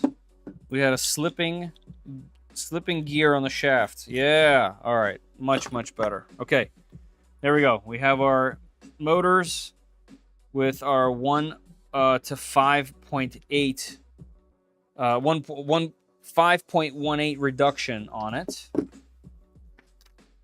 Let's move some of these tools that we've gathered out the way. Should be money. Oh, like bits should be money.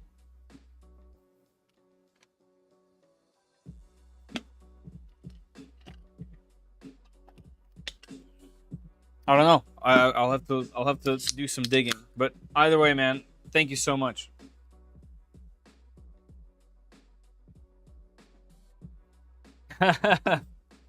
You called that Zoomy? I was trying to use the wrench as a hammer. It's funny. Yep. Yeah. Same. Yeah. What are those motors for? So the whole kit runs off of 2 motors. Each one of these motors is going to power treads for each side. So basically, there's 2. It's a treaded vehicle, like a tank. Oh, Zoomy, this is a tank, but instead of a cannon that shoots, there's a cannon that hits. It's a tank.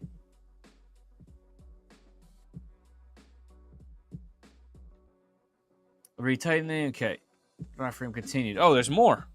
All right. Attach the motor mount to assembled motor with 4 M3x20 countersunk bolts. All right, the 20s, they got to be these long boys. Yeah. Because there's a couple ways that you can drive these things. Why are the bolts all weird? These are 18s. They're not 20s. These are 18s. And these are crazy long. These are 48s or 50s. That's weird. All right, I'm assuming they meant these. Maybe everything was a little too long previously or something. So for this, we need 4 for each motor. So let's get that out.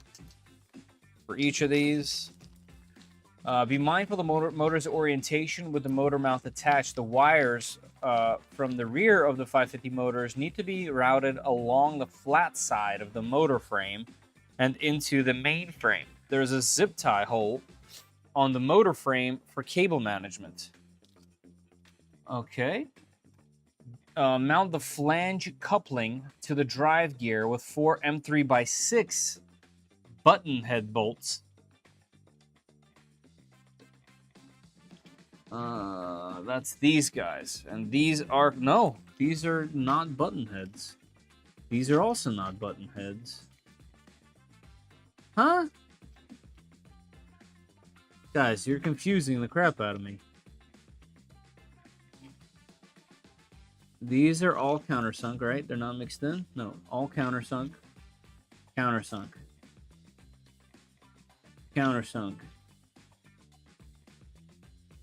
These are 14 millimeter with 4 M3x6 button heads. All right, I gotta find those too.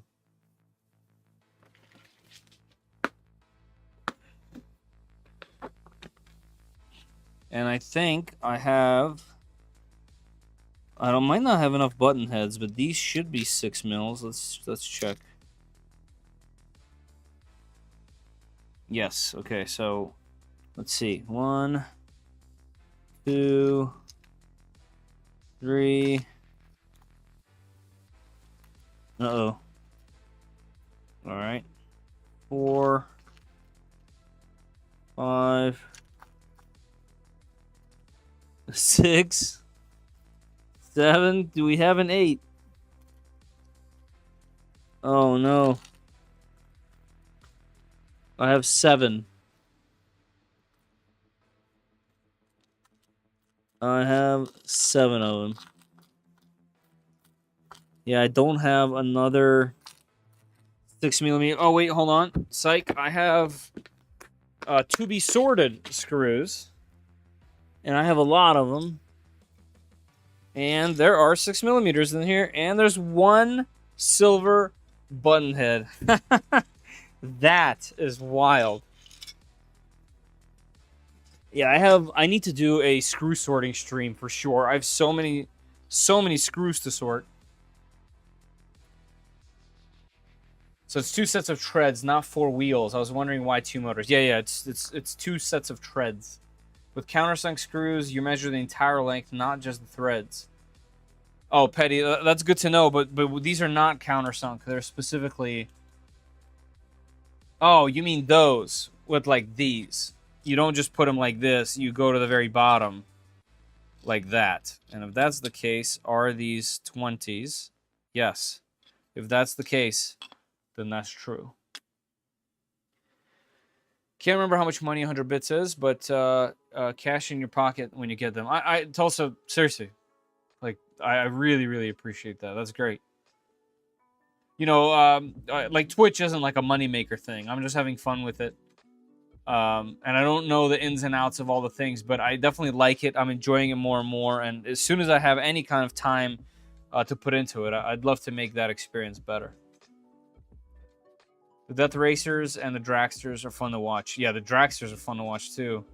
They have matches every year at Murph. Sam Prentice runs the matches. Yes, that's right. And this is his shirt. And his face is on the box.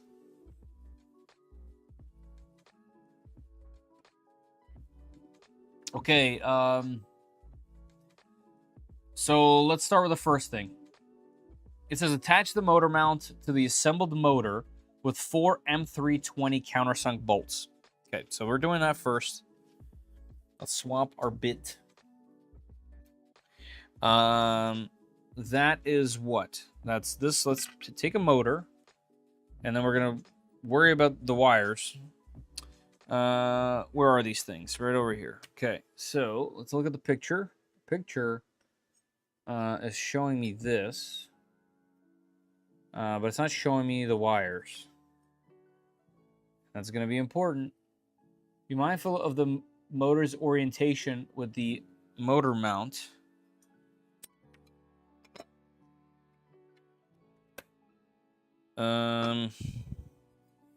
How does the motor mount into here? Okay, the bearings do fall out. Does this go inside of this and slide, or does it go in this way, this way? Aha, okay. It kind of looks like it goes in like this, because there's like a spot for it. Aha, okay. That slides in perfectly and fits like that. All right, so that's how that works. And the motor slips into here. Interesting design. So this needs to go like that so that the wires can go. Okay, I got it. All right. This is just, you know, you don't need no stinking instructions. You do. You should definitely look at the instructions. So let's pull that out like this so I know that the wires can go this way. So we're mounting them with countersunk screws, but the holes aren't countersunk. That's weird.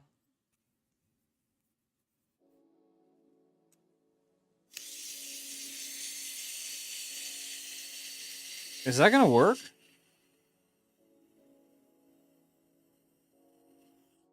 We're going so far into the motor here. Why do I need to go so far? I have so many questions. I gotta reread again why we're doing it this way, because that don't make no sense. Why are we putting countersunk screws? 400 bits. Tulsa. Thank you, man. I appreciate that. That's very kind of you. BW, the thing that's near Feder up in Mass or whatever is not called something else, right? Maker's Fair? Oh, I don't know. There's so many of them. Let me reread this. It does say countersunk bolts. Does it show it?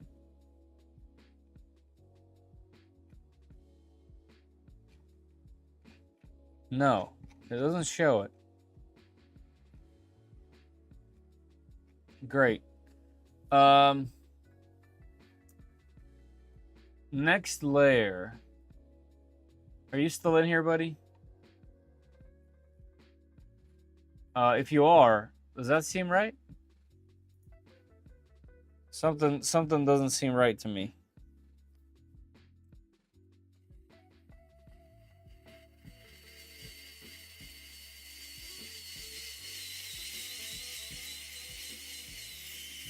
It just doesn't. I mean, I can get them flat, right? Like it chews into the plastic, but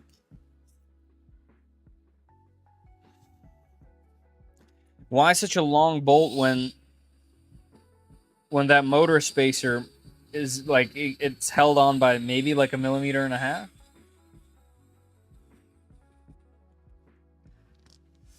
I looked it up and I think 100 bits is only $1, so I had to add more to make at least $5. Nice. Unnecessary, but I really appreciate it. You know, all these things go a long way. If I ever need tools or new lights or something for the channel, or, you know, camera equipment to make the videos better, you know, I pull it from all the donations and the Patreon and all that stuff. So it goes a long way, and I appreciate it. All right, so this, let's see if it fits back in here. Yep, just slips on in like that. Motor will get screwed into there and there. Yep, wires are doing wires. Looking good. Motor. All right, so let's do the gear part. Or you know what? Let's do them both at the same time. So if this one is going to go with this one, let's take this one out. And figure out the orientation here now. So this is like this. All right, let's slip that in as well. Nope, opposite direction. It goes a little something like this. All right, now let's get the motor in there and oriented like that. So what's the closest? This way. All right, let's slide that out. Hold it together. Install one so that I know that the wires will be correct.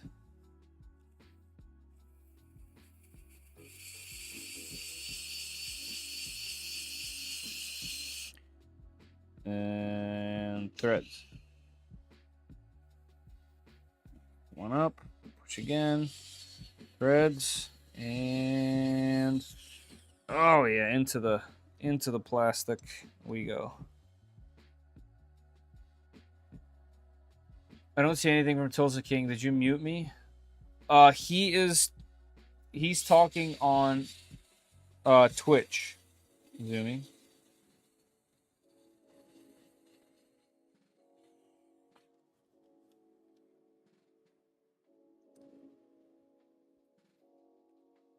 You should see it on my side as well. So because the chat that's on like the top in my YouTube feed is both Twitch and YouTube mixed.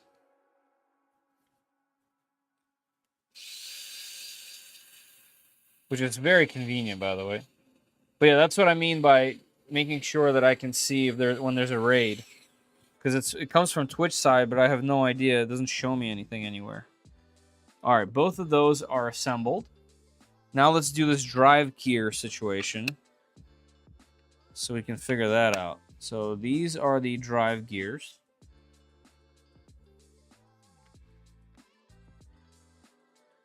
So there's 2 drive gears, but there's only one of these. Oh, we got some grubbies. Should have 4. I only see 3. One's right here. Okay, got it. Little grub screws. You know what I'm saying?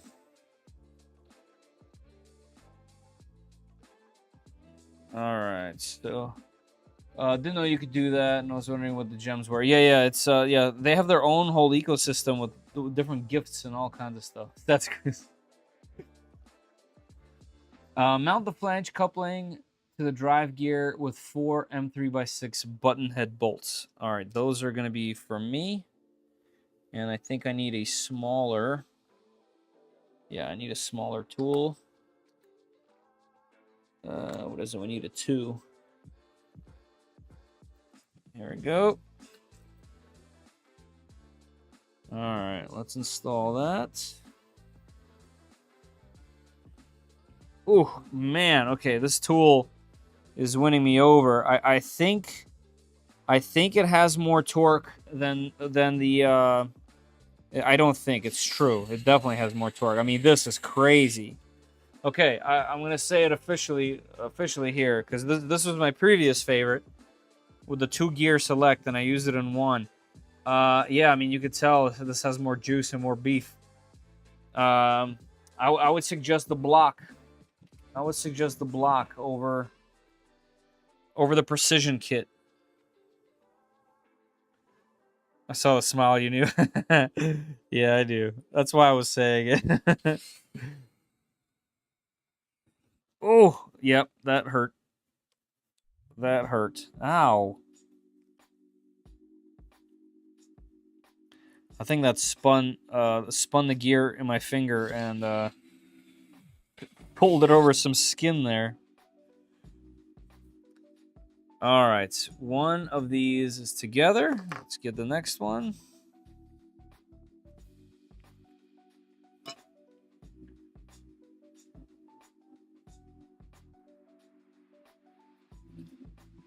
But I still go over YouTube and like the video there as well. I appreciate that, man. Thank you so much. Really, it's it's like that kind of support that really helps.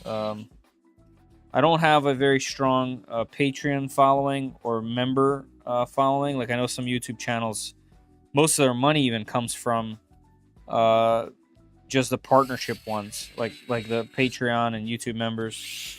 My channel mostly makes money from affiliate links.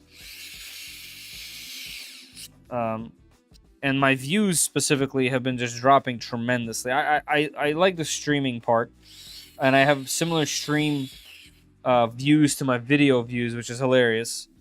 Because my videos used to get a whole lot, but now for whatever reason they don't. I don't know if it's algorithm related or just my content isn't touching my 31,000 subscribers hearts or something. I don't know. But it is what it is. I'm just gonna continue doing the things that I like to do and share. And if you guys enjoy that, then you'll watch it, and if not, it's all good.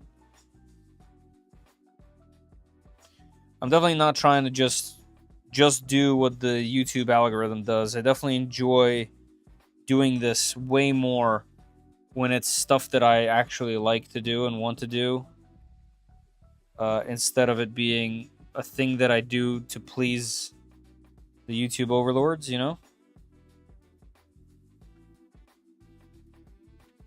Great run from SpaceX today. I did miss it. Good testing. 8 more satellites up. Nice. Okay, good little summary there. Thank you. I was gonna ask a buddy of mine that's definitely watching what happened there.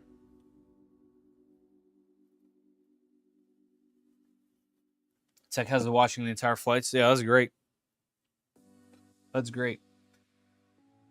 All right, slide the drive gear in the flange. Okay, upward shaft. Use a dab of Loctite on the 2 supplied grub screws. Uh-oh. We suggest grub screws to be placed with 2 M3 socket head bolts. Wait, what? We suggest the grub screws be replaced with 2 M3 by 4mm socket heads. I don't have 4mm. I only have 6mm. And I'm pretty sure of that, I think. I do have a ton of grubs. I might have some 4s over here. Actually, but they're like flat. Nope, that's countersunk. That's countersunk. Where are these from? See, this is why I keep all this nonsense. Question is, can I find 4 of them? Oh, here's one. It fell though. And where did it fall? I don't know. Okay, that's a M3 right there. M3 by 4. There's one. Is it possible that I, for some reason, have 4 of these? I do. Why and from where? That's so weird. I'll just keep this near here. But I guess that's why it's a good idea. Let's see if this works.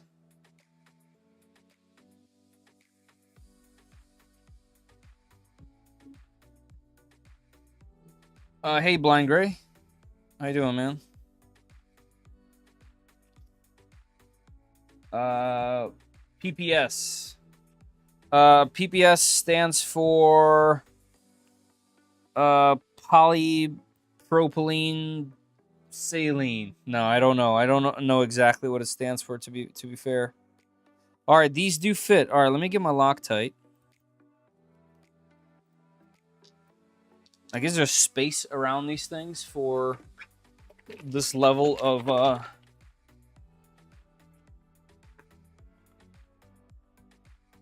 PPS-CF. Well, CF is obvious, but honestly, I don't know. I don't know what PPS stands for.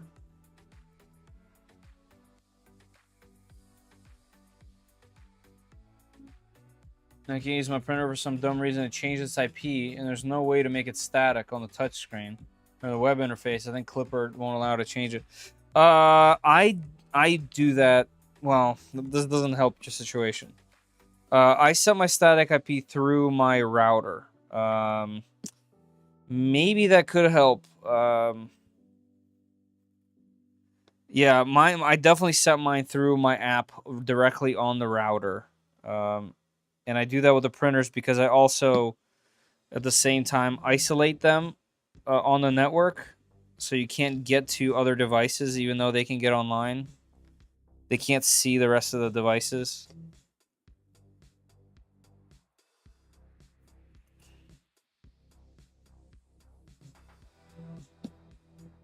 I need to take those out. No. I don't want to get this stuff everywhere. Come on, little grubby.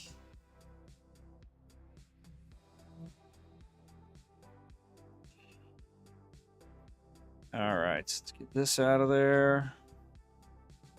And one more. There we go. And thread that in. Okay, and close this. No, I mean what you're building. Oh, on the screen it says PPS. Yeah, so PPS-CF is the material I'm using, and this thing is called a DeathRacer. Sorry, Blind, I was like in too deep building. Didn't read it clearly. Polyphenylene sulfide. Wow, I said that correctly, I think. Polyphenylene.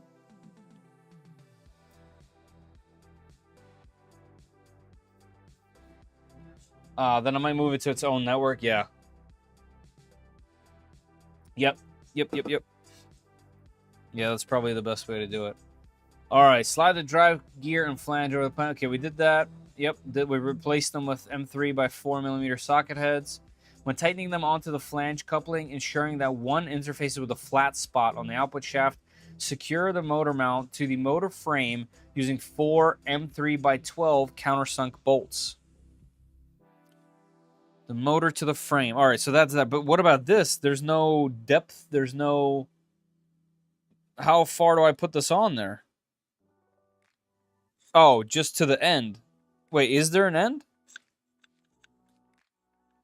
Yeah, like, how do I know?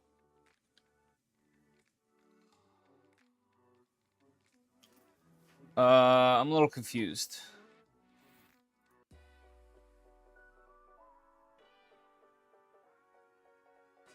I was a muffler and I woke up exhausted. Wow. That's... That's wild. DeathRacer, it's like a battle bot, except the difference is you're not trying to destroy the other one, you're trying to knock off the head. And if the head of the rider on this like tank like DeathRacer flies off, it turns the thing off. So there's a bunch of people that go in kind of like a death match, and everyone has these like weapons, and all to try to knock off the heads of your opponents to stop their vehicle. All right, there's got to be a thing, right?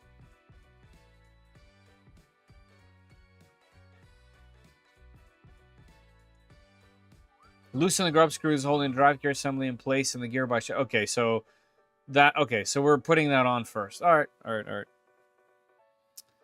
I understand now.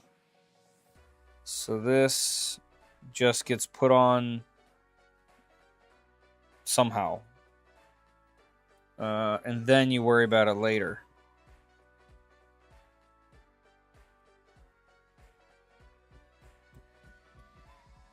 Let's rotate this.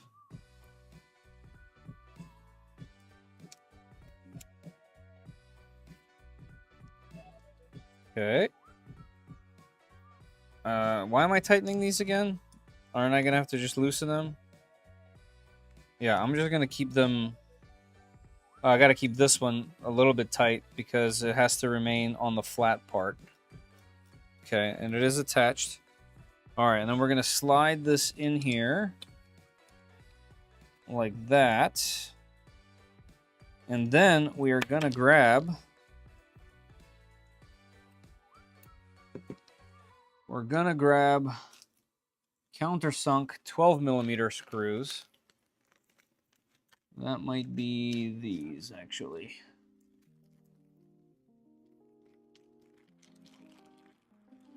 All right, secure the motor mounts to the motor frame.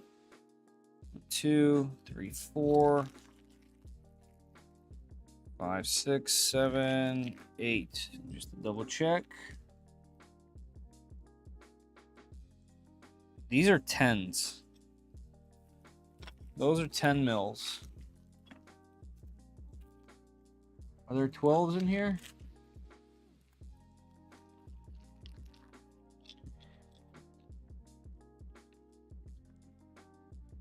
These are 14. I have 14s and 10s. Man, all the hardware in this kit so far has been very confusing. And maybe that's why it's not labeled, because none of them are correct. Let's see if these reach enough. I don't think they will.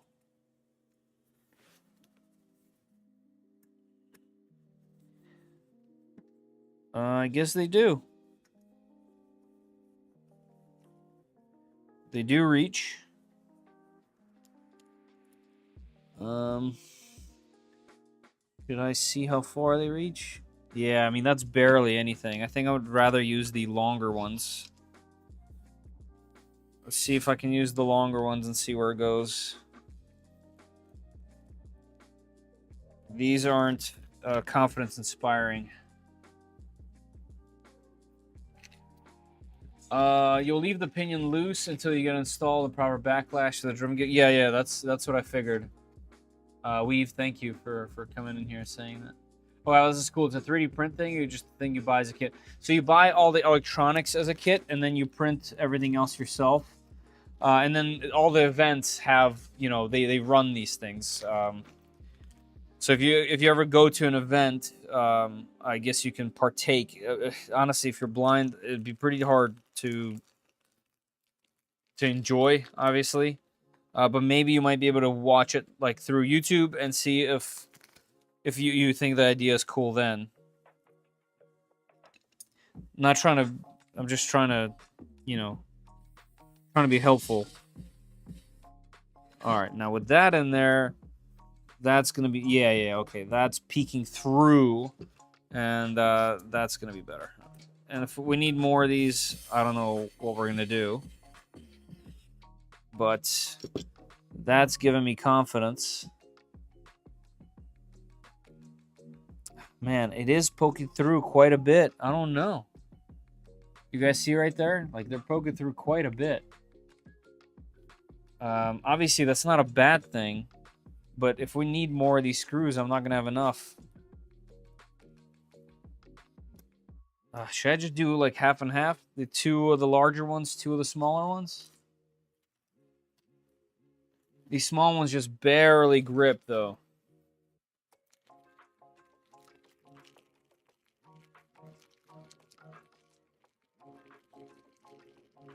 Trying to magnet clutch on the rear. Nice. Working on building the body now. That's what a feat, man. It's incredible that you can do that.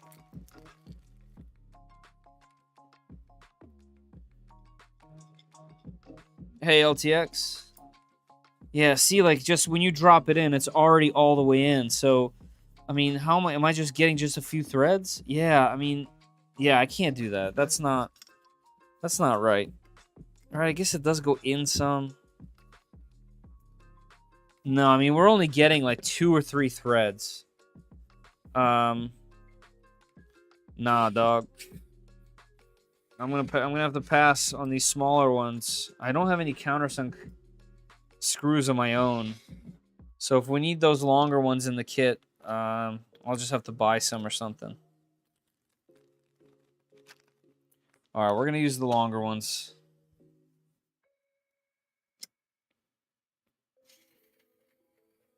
Have any of you guys watched anyone else build these things? I haven't.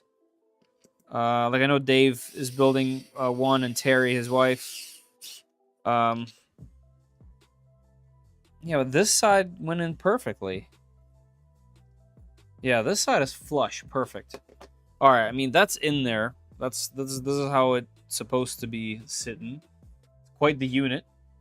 Very heavy. Let's get this one in there. All the same. So first, we need this guy. Slip on here.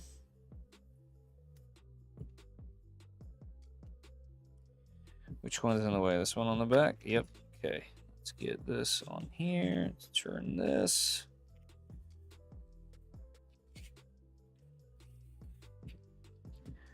And rotate it. And loosen it just a little bit. Loctite's working, that's for sure.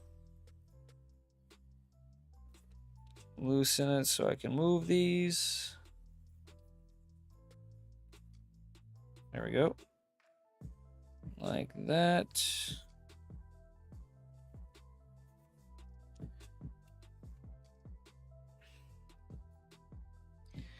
All right, and let's put that in there. Slipped it on in like that. Let's get these screws on there. Are these kits were missing some hardware? Oh yeah, I'm missing a ton. I think Dave and Terry were missing hardware too. Okay, so I'm not crazy. I think he had a couple of his own screws, but nothing major yet. I mean, it just, you know, I luckily have my own, but I think if you were just set on just using this kit, you would definitely run into problems. And right now, I know I'm causing my own issues. Like I'm using these longer screws because they protrude all the way through the heat inserts. But they're calling for much shorter hardware on this. So we'll see. We'll see where it goes. Where it goes, nobody knows. All right, that's on there perfectly. So we got 2 motors, 2 gearboxes. We got our little pinions. Our bearings are looser than I'd like it, to be honest, but they're bearings. Once that's on and there's a shaft through there, that should be perfectly fine.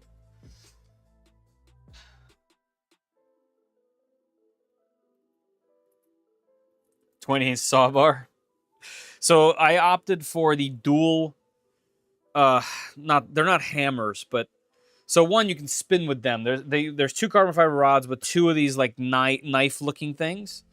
And they open all the way. So they open this way, so you'd be able to drive and potentially get some from the side. But you can also spin since it's a tank. LTX, no. I didn't anneal it. I wanted to. I have an annealer. But I got to get this done. I won't be able to get it in time. I have other projects that I have to do. Zumi, you have to make them. One by one. With pins, they attach like this. It's gonna take a really long time for them specifically. How is it almost 12 already? Holy moly! All right, guys. Well, first of all, that's an absolute bummer because I gotta clear all of this off for our Prusa build tomorrow. Did you do the treads out of PPS also? No, I did them out of Aero TPU. Very soft stuff. And it has a texture to it. So it's not glossy. It almost feels like denim. But guys, I'm going to say this one time before the thing ends. If you guys are going to stick around until 12, Polymaker's giving away some filament. You must be a subscriber. I noticed some folks weren't a subscriber that won before. You have to subscribe, obviously.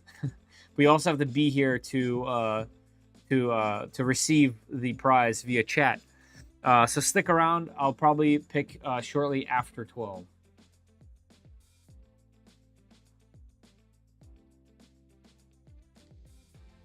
Yes, Blank Ray, absolutely. Yeah, I gotta mention when the firmware is odd. You know, they're not necessarily locked down because there is already third-party apps that open it up. One is called Wrinkles, and the other one is called I don't remember. It's like letters for the 85X. But they're both readily available. So if you wanted to have rooted firmware, very easy to do. Wrinkles is an app. Like it's really cool how it works.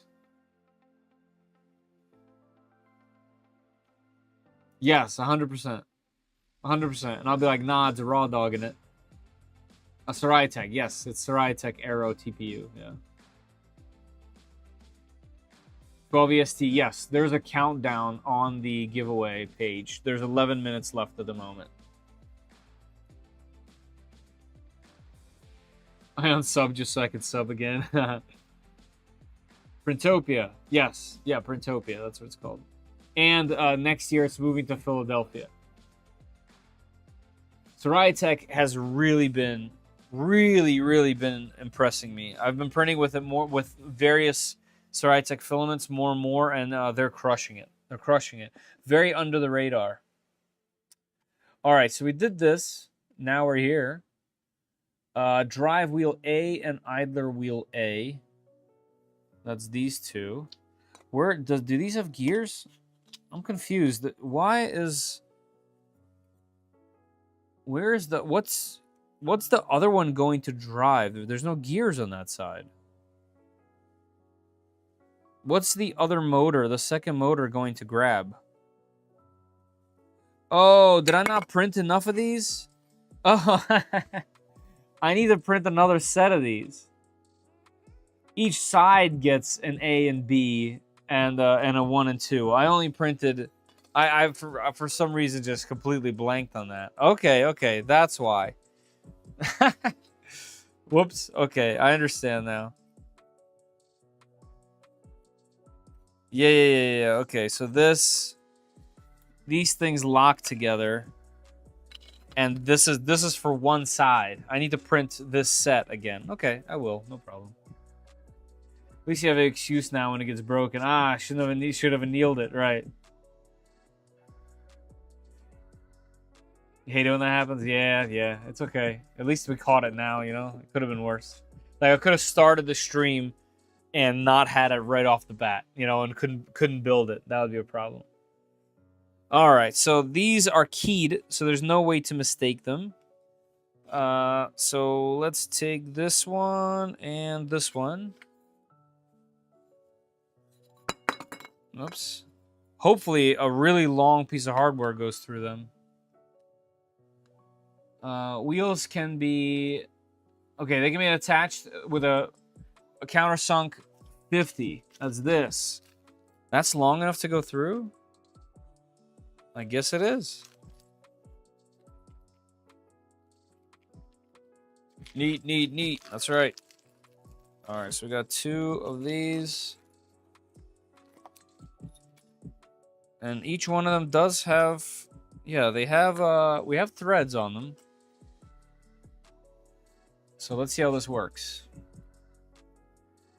All right, so... And which side does this go? This one obviously goes through the bearing. No, it goes this way. The bearing's on the inside.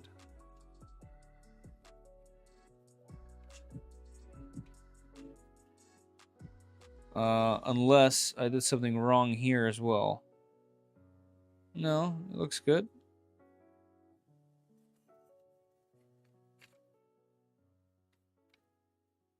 This needs to go way down.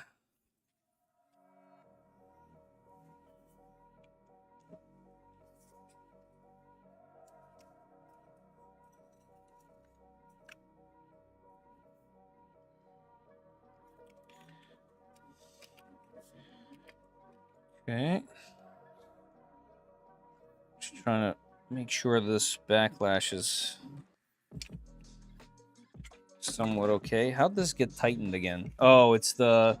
It didn't get tightened. It's the... what's it called? The Loctite. Alright, so if we pull that out like this, this needs to go down a little bit. That's as low as it goes.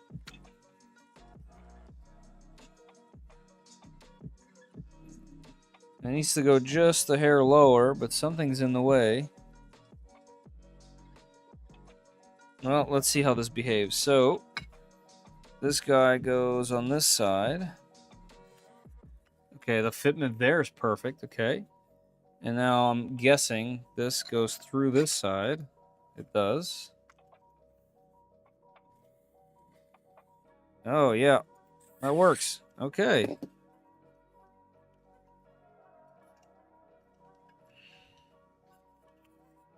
Does it need more? Yeah, it definitely needs to be together a little bit more. Can I push it? Be tighter?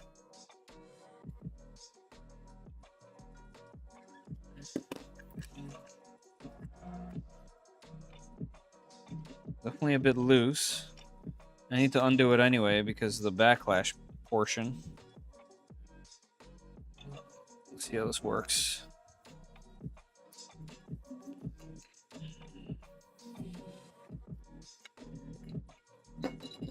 Alright, so this key part.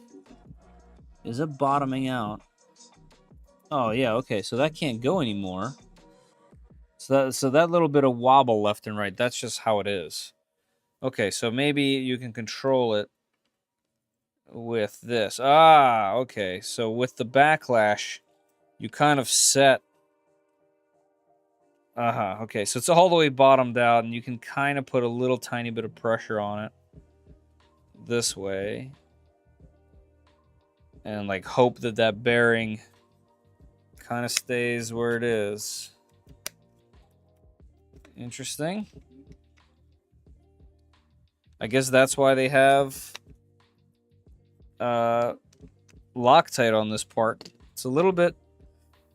I don't know. I've printed a bunch of RC car stuff, and this has its own little design language here. That's for sure. But obviously, these things are crazy durable. I've seen them do insane stuff with these.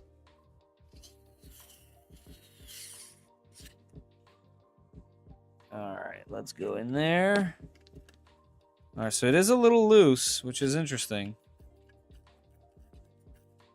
But seems to be okay.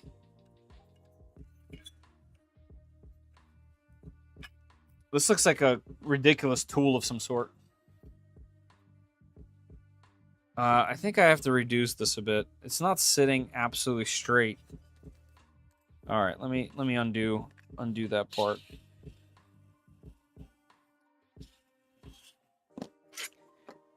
All right, so this, I need to move that gear just a tiny bit down. And I guess the treads will kind of straighten it out as well.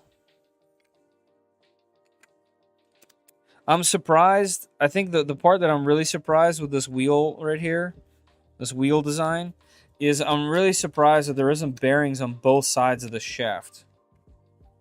That seems like what should have had. Like, there's only one bearing on this side, and here there's just kind of a cone shape.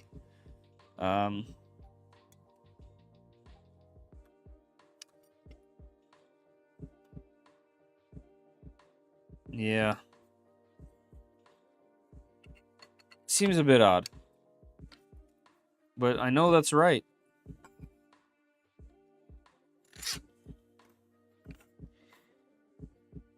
Alright, let's get this on there. Did I do that correctly? There it goes. Right. Yeah, let's aim this thing straight.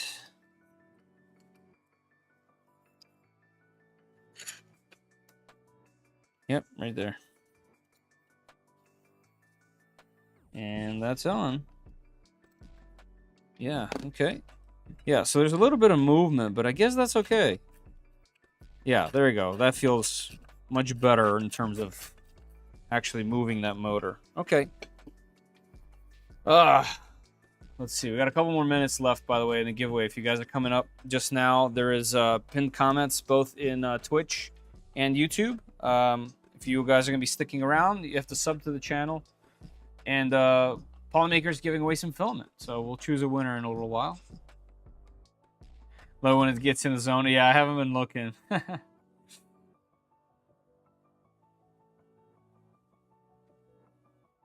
Yes, you need a full set. That's the part that I missed. That's gonna be an indestructible DeathRacer. I hope so. That's kind of, you know, it's kind of hoping that would be the case. We'll see. Should be 2 bearings per axle unless they change the design. I do have an older one. But yeah. Oh wait, whoa. Hold on. So this side has a flat piece. It just sits right there. This side has a cone shape. Am I supposed to put a bearing on both? I mean, I can push that on there, but is that the case? Is there enough bearings? Yes, there's enough bearings. Wait. Okay. Man, maybe I should read the instructions more carefully, huh? Where did I miss that part?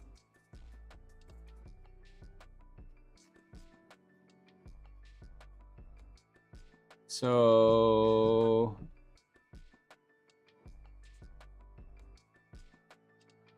bearings 4 for each side. Yeah, I totally missed that. So, man, okay, I take that all back. So that means that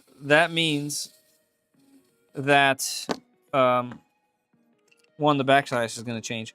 So on this side, yeah. Okay, so it's just like that because of printing. It's like that for printing, so that it's easier to print. That's why. That's why there's a cone shape. There we go. These click in there real nice. Where'd the bearing go? Did it fly away? There we go. Okay, this makes so much more sense. Oh, this is gonna feel amazing now. Yeah. Okay, and now this needs to go lower. Man, I feel like a fool.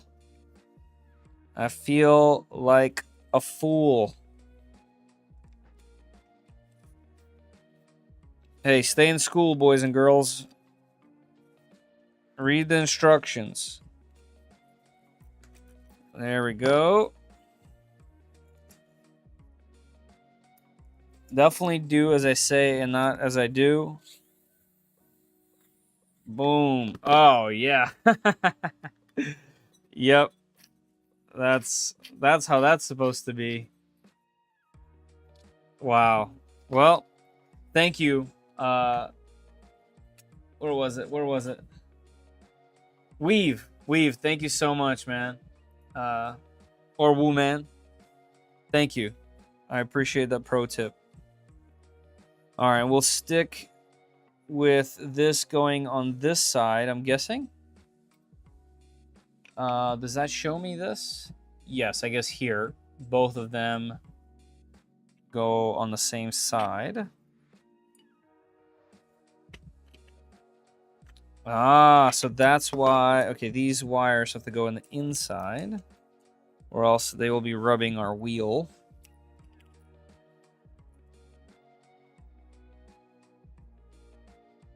Like that.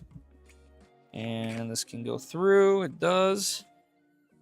This can be installed like this. Which side is the outside? This is the outside, isn't it? All right, hold on. If that's the case, if this is the outside, then the wires do have to go in there, don't they? Yeah, the flat part goes inside the frame, right? All right, so we'll push them this way. Is there a spot? Okay, there's a spot for them to be zip tied out of the way. I see that now. Okay. Good. This can go on top. Man, the fitment of PPS parts is so nice. The fitment together is just great. Everything so far just works. And there's no nothing to fit here, right? No gearing, so we have really smooth.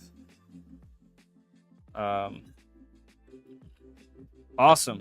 So now you're getting about the size of this thing, minus all the stuff that's on the front and the back. And where's the massive bumper? Where'd I put that thing? Yeah, like this protects the entire front end. So we got this huge thing, and a rubber bumper goes on the front. Which do you guys know? Does anyone know? Maybe Weave, maybe you know. Which side? Oh, I'm missing a whole bunch of the chat. The first gen DeathRacer did have a bearing on each side. They changed quite a bit from the looks of yours.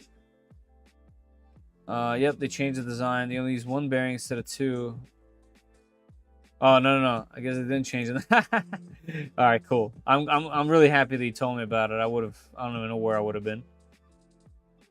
Did you print the entire thing in PPS? I did. The only things that I didn't print are the treads. They're printed in Aero, TPU, and this awesome bumper for the front in Aero. It looks exactly like it. But yeah, the whole thing is PPS.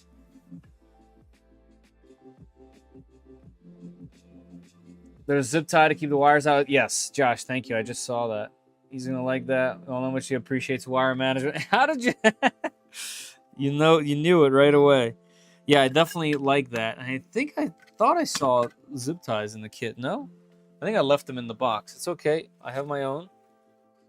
I definitely appreciate the heck out of wire management. Is it 12 yet? Oh, it's 12:04. All right, so the giveaway is wrapped. And I will get to it as soon as I possibly can. I do want to get this just a little bit further along. It looks like I should have done this before installing the wheel. And I'm totally bummed that I didn't print this. Because now I'm going to have to figure that out. I gotta set that print up now. All right, can I enter from this side? Yes. Okay, got it. All right, let's get these wires nice and tucked in and away from any moving parts. Like that. Tighter. Perfect. And bam. All right. Oh, is this for wires to pass through or what? Or something. We'll figure it out. That's for carbon rods maybe. Cool. We got a skate. We got a skateboard done. You gonna do stickers with your logo over the wheels? No, even better. I printed them in multicolor. And from what I understand, there's a cover that goes on the outside of the wheel right here with these 3 screws like this. I don't know which one is the rear and which one is the front yet, so I have to hold off. Like, for example, this puts it over here. And I'm guessing in order for this to work, I need a longer piece of hardware. Let's see if it'll work. No, it definitely won't. I doubt that I have a longer piece of hardware than this, but I might. Let me check. Actually, no, I definitely do. I have a long hardware set somewhere. Let's check. Let's check here. I have 50. Is that not long? This is 50, isn't it? Oh, bummer. So 50 is the longest I have. Okay, we can do something else. I can double side tape it. I don't think this will fit. I'm gonna try it though. Yeah, there's no way. So you need a much longer piece of hardware to get that on there. All right, for now, we'll just double side tape it, and I'll have to check on the hardware. Like that. And that will go right in the middle, and then this will cover it like that. Yeah, so I'll have to do it at this point when right there. When this is attached, I'll have to do it then, because otherwise it'll rub on the wheel, and we don't want that. Yeah, so it'll be centered somewhere right there, like that. We got them spinners. We got them spinners, baby. All right, cool. I'm kind of sad that I can't do it to this side, but we can attach that and this. I can do the zip tie, and then let's see if we can attach it to the frame or something. At least that one side. That would be cool if we can. So to get this out of the way, let's get the zip tie into here. Like that. Come on, zip tie. We're going to be messing with a whole bunch of hardware again tomorrow for the Prusa Core 1 conversion. But it'll be a whole different thing. And my desk is going to be forever a nightmare in parts. I wonder how many streams it will take us to get through the Core 1. Because after the Core 1 is built, I need to finish this. And also, I need to finish my stealth changer. If Gloop even works in PPS-CF, you can always do glue or gloop. That's true. I mean, so we found out through this that CA glue works on PPS. I had no idea, but that's definitely on there. Yeah, like I'm not gonna break it. So yeah, I could just glue it. That's true. And there is a hole in the center for the piece of hardware, so it's not like you won't be able to take the wheel off or something. It looks like you will. I did, and I changed the grub screws to M3x4s. Yo, 3D&T, what's going on? Use the slots on the mainframe to slide your bullet connectors. The slides on the mainframe? Oh, on the mainframe. I haven't gotten to the mainframe yet. And I made a goof anyway, Dave. I didn't print enough wheels. I printed one of each, so I'm only able to get this far. But it looks like we got this done. I am missing a whole bunch of random hardware. From what I'm aware, you're also aware of that. I think Gloop has different formulas like PLA. Yeah, right, exactly. Whoops.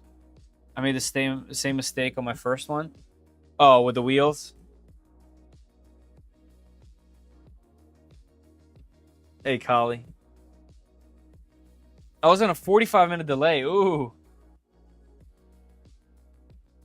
You can always swing by Ace or something to grab a few longer screws. Yeah, that's true. I have a V1 kit, Pretty MT. I'm just gonna call you Dave. Let me see what the very next part is, though, before we do this giveaway. Right here, right? Slide 2 6mm by 200mm rods through the mainframe. These will interface with the grooves on the motor frames and will add strength to the DeathRacer. Okay. That is these. All right. Yep, you're also going to be short on track pins. Oh, no. That's not good. By 4. That's not good. What do you do about that, Dave? What'd you do about that? Been a lot of changes from the OG Racer. I need to update mine one day. Yeah, first thing I got to do is print the wheel parts. Yeah, I'm going to do that tonight, just so I don't forget. In fact, let me turn on this machine.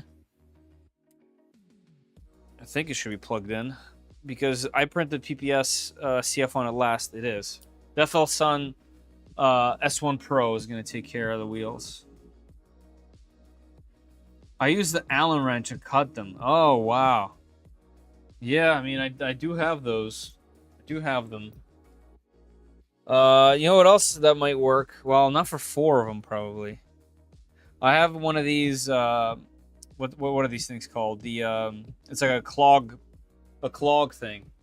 But I have a much better one now, so I could technically cut that up. Man, that's crazy how much hardware is missing from the V1 kit. But also good to know that there's an updated one, and I have the old one, and it is what it is. Old cheap Allen wrench, 2mm. Yeah, okay, that's a great point. I have the Hodo thing I can use to cut them, because I don't have any of my saws anywhere. My garage is all in shambles. Amazon has 2mm pins. Nice, good to know.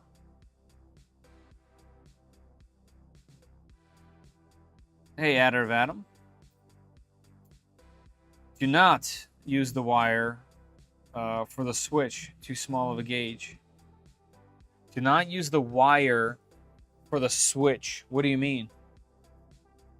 Oh, like as in whatever wire they have going to this is not big enough?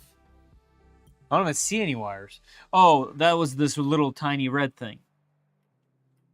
That's this? They upgraded it. Okay, cool. All right, I have a ton of my own. It's tinned also. You don't want it to be tinned. Because it looks like, unless you're soldering it, you don't want it to be tinned. So this carbon fiber rod, I'm pushing through the frame. Through the main frame. These will interfere. Okay.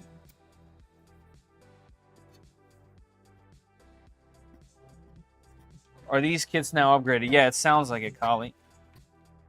These kits are now V2. Wasn't there an issue with the original switch burning out too? I need a hammer. I need a hammer. We need the Hodo hammer. Oh, sorry guys, that hit the mic. My bad.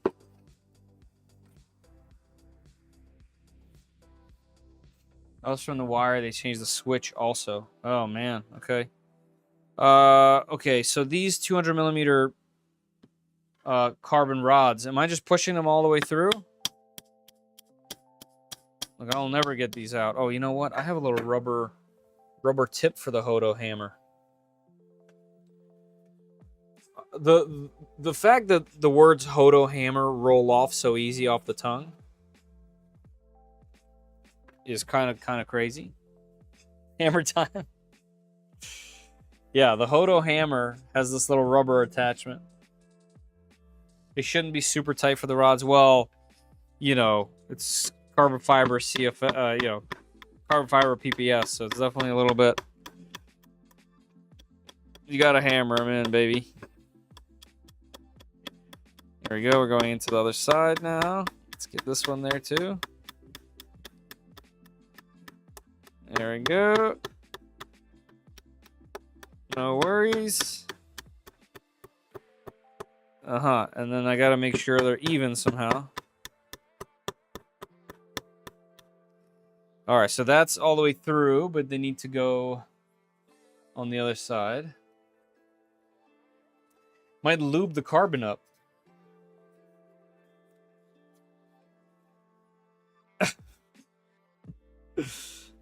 Nice.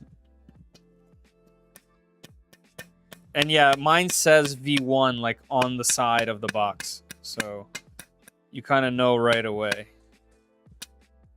All right, there we go. Somewhat even. There we go. All right, so we got carbon rods all the way through. That's pretty damn cool. Let's see how this works. This goes this way. Now, is there a front? No, this goes here. I guess that answers my question right there.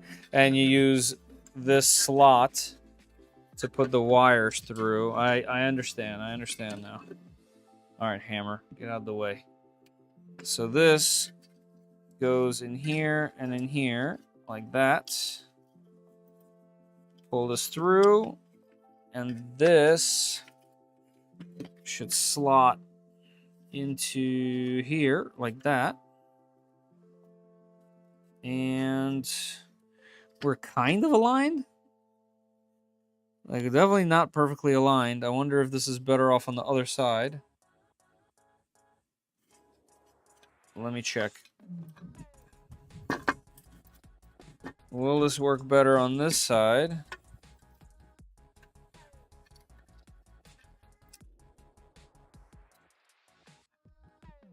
As far as alignment goes. And the answer is yes. Okay, that has perfect alignment. Okay, so I'm guessing the geared one goes to the fan side. So the gears are in the front.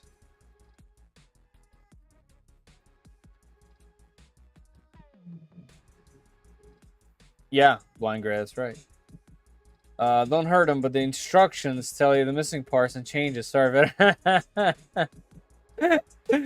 well, here's the thing. I specifically kept and am using the old instructions so that I didn't run into any problems with them using new hardware. So it's funny how that's a thing. Yes, Caleb, it is giveaway time. I just want to finish this part. PPS with carbon rods. Got to be a super rigid frame. Yeah. This is going to be the most rigid freaking thing ever. All right, let me see, because this needs to tell me the hardware. Feed the motor wires through the hole of the frame. Yep, green arrow. Attach the assembled motor frame with 6 M3x12s. M3x12s. Oh, man. Okay, hold on. So here we go again with the hardware.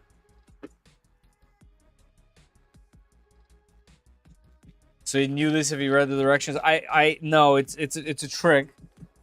My instruction, I guess, if I had the correct instructions. These are 10s. Also, I think they should have done this part a little bit differently, because I've seen racers, actually I've driven a racer where this part got ripped off of the racer. Let me take a peek and see if that goes in enough. Oh, I can't see through the other side. I guess that's enough. So these aren't... I don't have 12s. I have 10s and I have 14s. And the 14s are too long. 1, 2, 3, 4, 5. Yeah, the new instructions tells you what to buy to bring it up to a V2 kit. Yeah, okay, that makes sense. Did you do that, Dave? Because I've been just, using my own hardware wherever I need it and going about it that way. Did you buy all the parts? Use some thread locker? No. So on the DeathRacer that I drove, when this part broke off, all the the inserts got pulled through.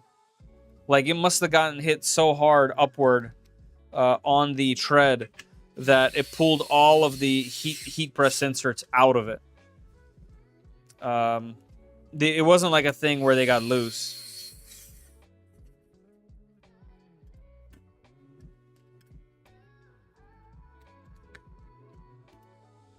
And this part, you actually technically don't want to over tighten, because if you do, you run the risk of pulling out those heat press inserts. All right, so that is attached.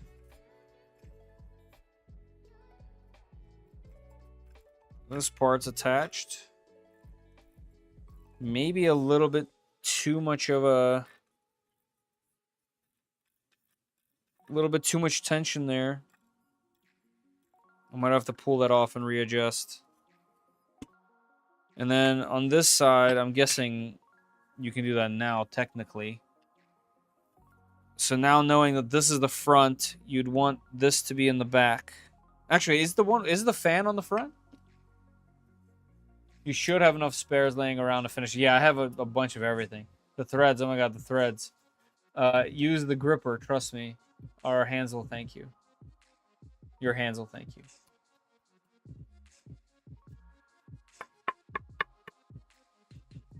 Oh, since being too short, I see, Petty. Yeah.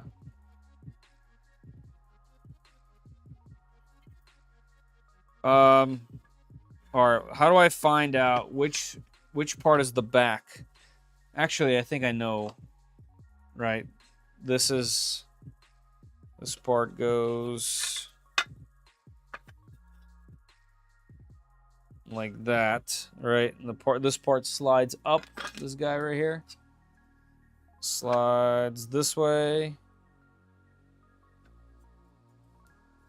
So this is this direction. Aha, so it goes in this direction. That's even crazier.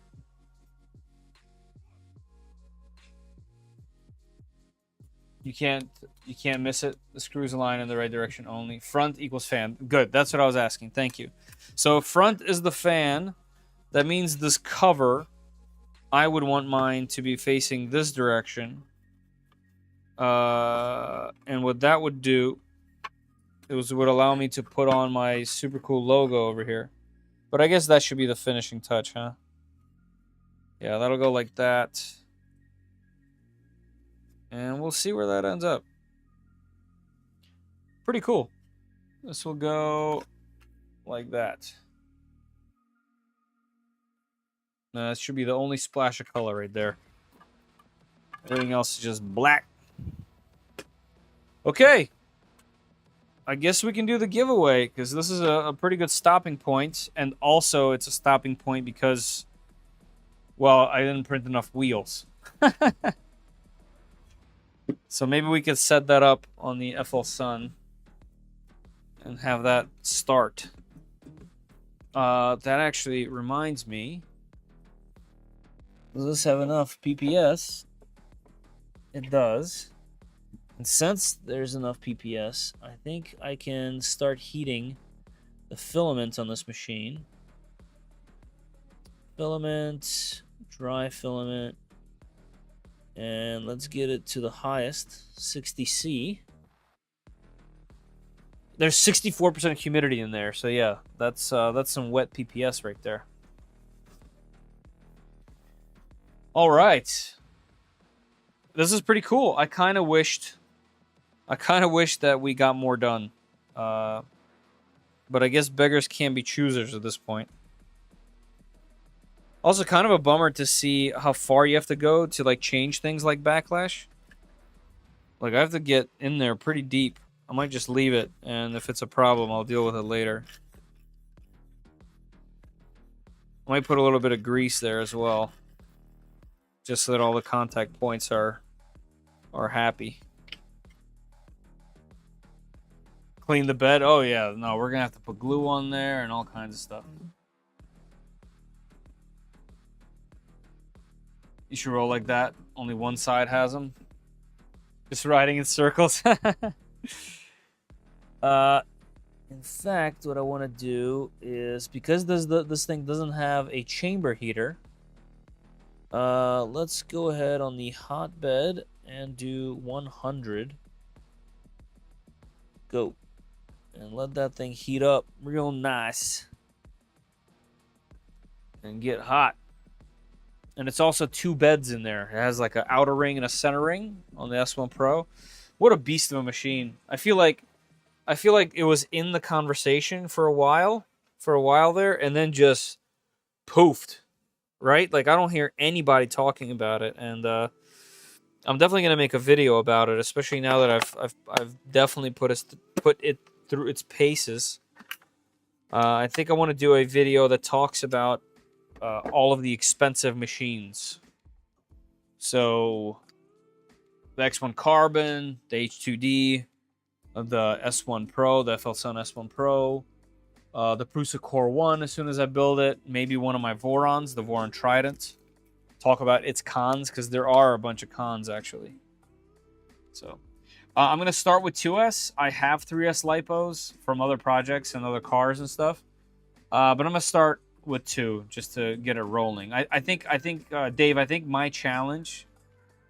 I think my challenge is going to be using the ELRS receiver and figuring out how to mix on my transmitter. So that's definitely going to be a challenge. Just like I guess building a Voron is fun, but then you have the firmware. Same thing, right? Yeah, I did do the hammerhead.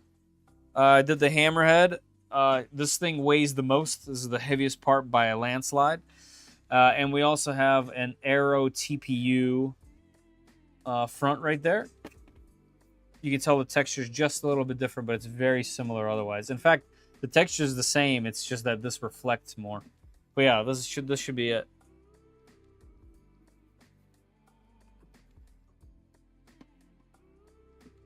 You need one of my 14S? Ooh.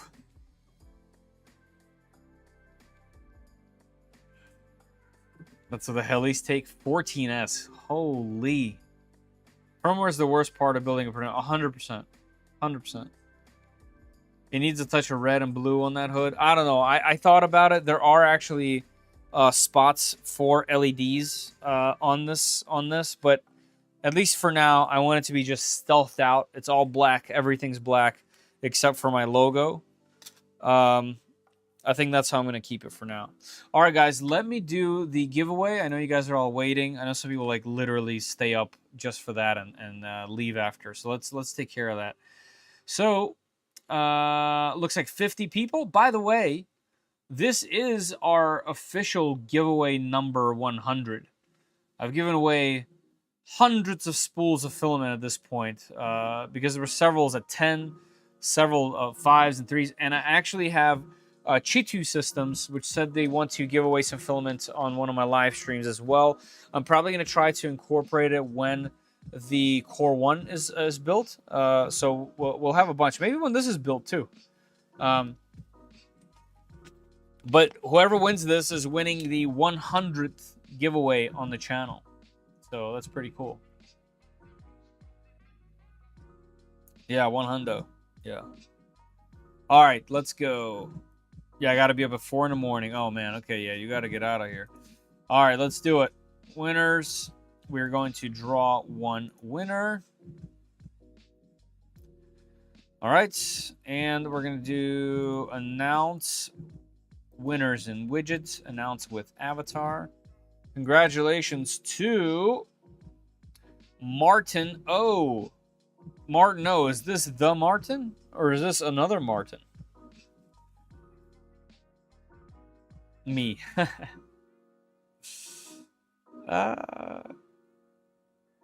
Congrats, Martin O. Are you in the chat?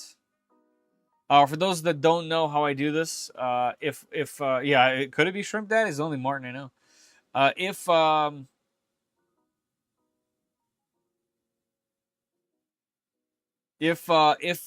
the winner does not respond in a few minutes, we will pick a different winner. I'm Martin R. Sad face. Ah, look at that. Got to be a subscriber? Yes, you have to be a subscriber. I only added that because I noticed I was going back through, and I noticed there were a few winners that were not subscribers. So they just came to the live stream, got the filament, and left.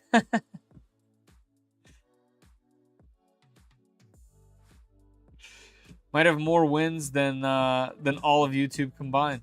Very possible.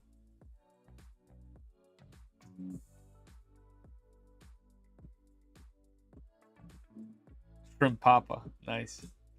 Martin, no, you got to be in here, right? What number? You're 12. You were number 12, so you're pretty. You signed up early on. You know, some of these some folks have a live stream delay. Some people don't realize, like after the commercials and whatnot, that that they're still on the delay. So I know that type of thing happens. I can't be upset at it. So let's give Martin a few more minutes here. Does Gleam.io do the subscriber check automatically? No, there is no subscriber check automatically, and that's kind of the problem.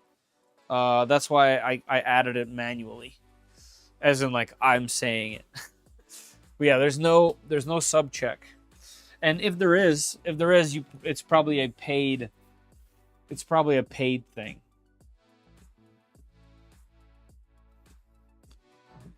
One thing that was for sure is this Hodo tool is amazing, and I'm very happy that I have it. 2.5. 2 goes over there. 2 and 1.5. Gotta love it how this thing closes, right? Boom. And this just goes the other way. It goes like this. Click, and then you just use a USB-C to charge.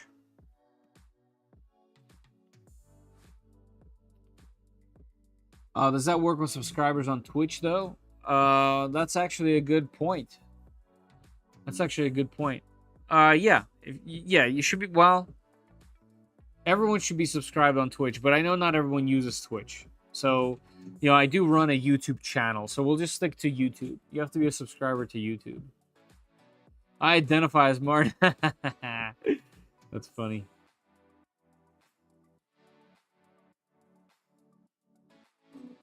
Just for 10 minutes. No, don't do that. Hodo's been hitting the market hard to give Fantech a run for their money. Yeah. All right, I am gonna call it now. So it's 12:33. At 12:35 in 2 minutes, I'm going to pick another winner if Martin O is not in the chat.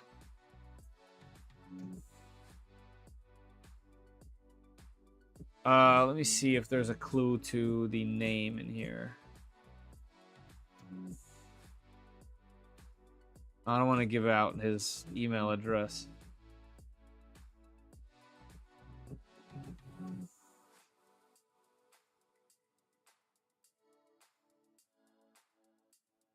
You snooze, you lose? Yeah, no, for sure.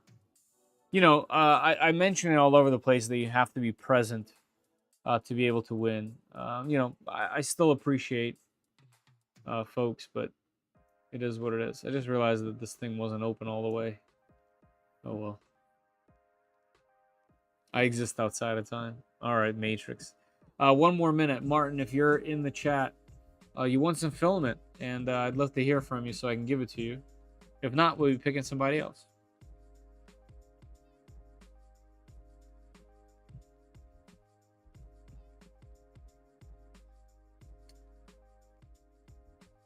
Hey, Nox.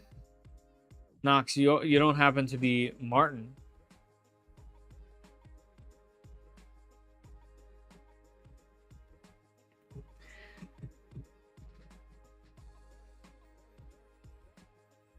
We are looking for a Martin. All right, y'all. It's 12:35. Martin, I'm sorry. I'm gonna call it now. Martin, I gotta pick somebody else. My apologies. But it is what it is. So I'm gonna unannounce winners. There we go. Officially nobody. And let's pick another one. How do I pick this? Repick. All right, we got another. Announce winners in widget with avatar. All right, congratulations to the new winner, William F. William F., are you in the chat? Good night, Reprinted. Thank you for being here. Oh, no. I had to, sorry, I had to repick a different person.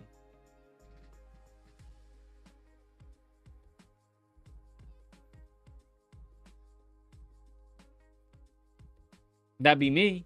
Surge, is it?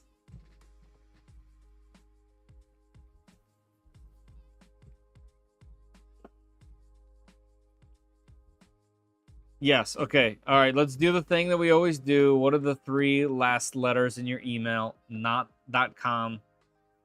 Just to confirm. Just the last 3 digits. Does it tell you if they're on YouTube or Twitch? No, it doesn't.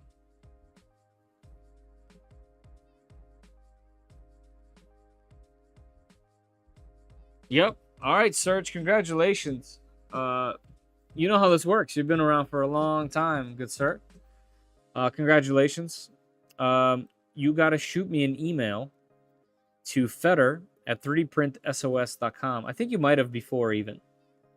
So go ahead and shoot me an email to Feder, Fedor, at 3dprintsos.com. And we will get that show on the road, and I will get you a code and a form to fill in for Polymaker, and you'll win some filament. Congratulations. My mother's maiden name, yeah. Been a while since I joined, and I'm late. How's things been? Magneto X still killing it. Some awesome releases. Yeah, I mean, there's a lot going on, Lost 3D. My Magneto is down for the count. We had a whole live stream installing a new X and Y motors and coordinates and all sorts of stuff. A bunch of wiring got redone, and it still has the issue. They told me to check the programming once again, and I just haven't had the chance to do it. It's been sitting there dead on the floor, unfortunately. You're very welcome, sir. And, you know, I miss the Magneto. Like, I need a large machine to print some things that are coming up, and I don't have one at the moment. So, kind of unfortunate. Can't wait to see the stream for tomorrow, Feder. Curious to see how the conversion works out. Yeah, I know it's going to take a while. I'm just going to guess, let's say at least three streams I think it's going to take, right? Because we usually do around 3-hour streams. I think it's probably a three thing. If not, that'll be fantastic. Maybe it'll be faster. I don't know. Zoom me out. I'm gonna do a Core 1 conversion from the Prusa MK4S, which I really like. Like I don't want to take that machine apart, but to be fair, with all the other machines out, I rarely use it. When I do, I'm very happy about it. There's like nothing to complain about with that thing. But the Core 1 is just a modern version of it, and I have a conversion kit, which I really like. I love the idea, actually, of being able to reuse your old hardware to make something new and to upgrade something that you have. Yeah. Like, for example, that CFS upgrade for the K1 series was my favorite because you had the K1 and you can get really attached to it. Like a year later, this upgrade comes out that takes it to the next level. I'm definitely a huge fan of that. And the Prusa does that specifically, so.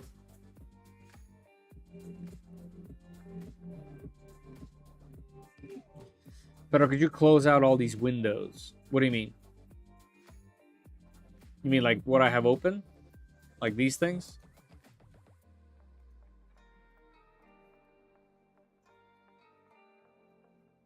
I never win. Congrats. Hey, one of these days, Quinn. No, that's good. Finger crossed. SV08 Max. I've never got. No, Soval never got back to me about anything. Soval and Elegoo have never replied to me. So we see you don't want to see this. But yeah, I think we're kind of at a dead part here where I can't do anything else. Connect 32 threads together. Ugh. Remove one B wheel to place the threads around the remaining. I see. Index notch, remove B, half. Okay, repeat the steps. We can always do that later.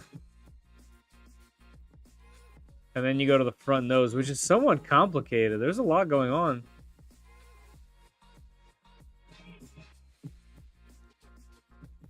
Interesting.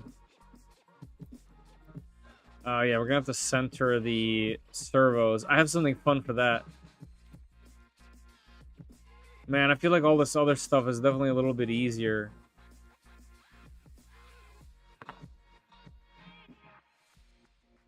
It is what it is. We'll definitely have to take at least one other live stream.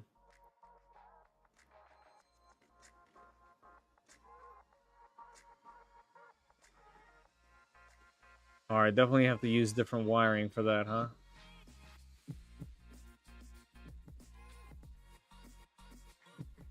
All right, it is what it is.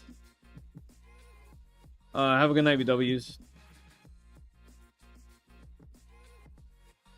I know my Aquila X2 is old, but at 6,000 hours, still printing PTG per week. Nice, Motley. That's amazing. Heck yeah, that's so good to hear that the X2 is still running. What input do you need to include? Just that you won a giveaway, and then put the date so that I know when you won it. And I'll probably get back to you tomorrow with the code. I'm gonna find your video with issues in the Magneto. I'm scared now. It was a live stream. It was a good live stream. We had fun, and it worked at the end. But after that live stream, I did a 24-hour print or a 20-hour print, and about 17 hours in or so, it failed in exactly the same way. So that's a total bummer. But yeah, we've been replacing some big parts on it. But that was a fun stream if you want to just glance through it.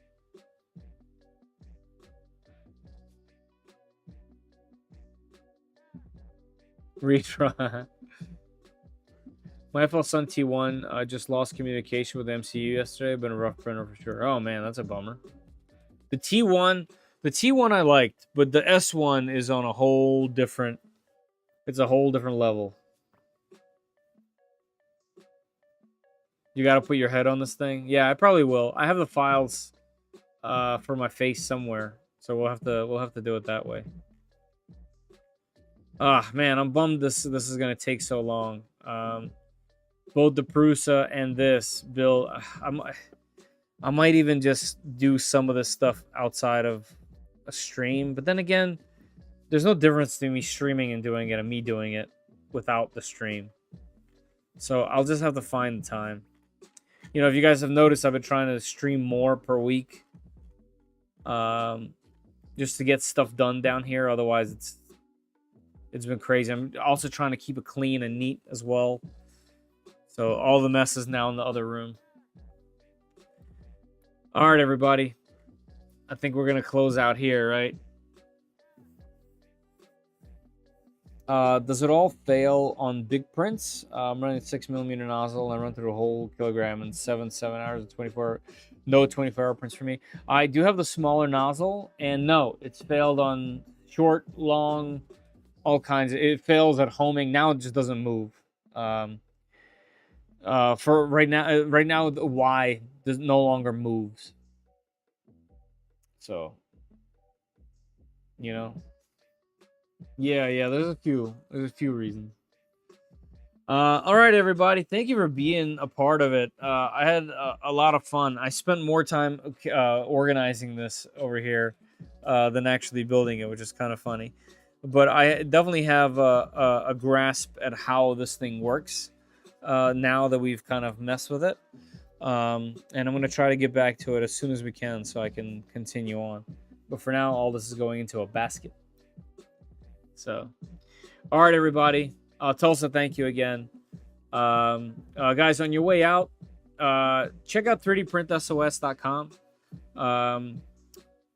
I put in some a new shirt, and I kind of redid the store just a little bit, made it look a little bit better. So check that out. Tomorrow I'll be wearing my I Am a Farmer shirt that's Prusa themed. All things considered, that should be fun. I guess I'll have to update it with a few core ones at some point as well.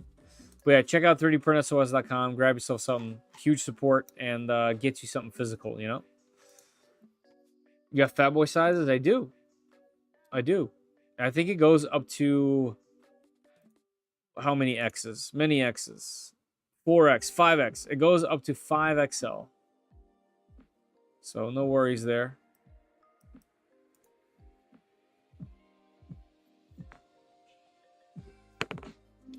All right, y'all. Thank you all for being here. I'll catch you guys tomorrow. 9:30, I believe I'll be able to do. 9 was just a little too early. The family's still up. I'm still doing stuff and running downstairs before everyone's ready. But 9:30 seems to be pretty good. So 9:30 tomorrow. See you guys here. We'll do some Prusa stuff. All right, y'all. Thank you. Later.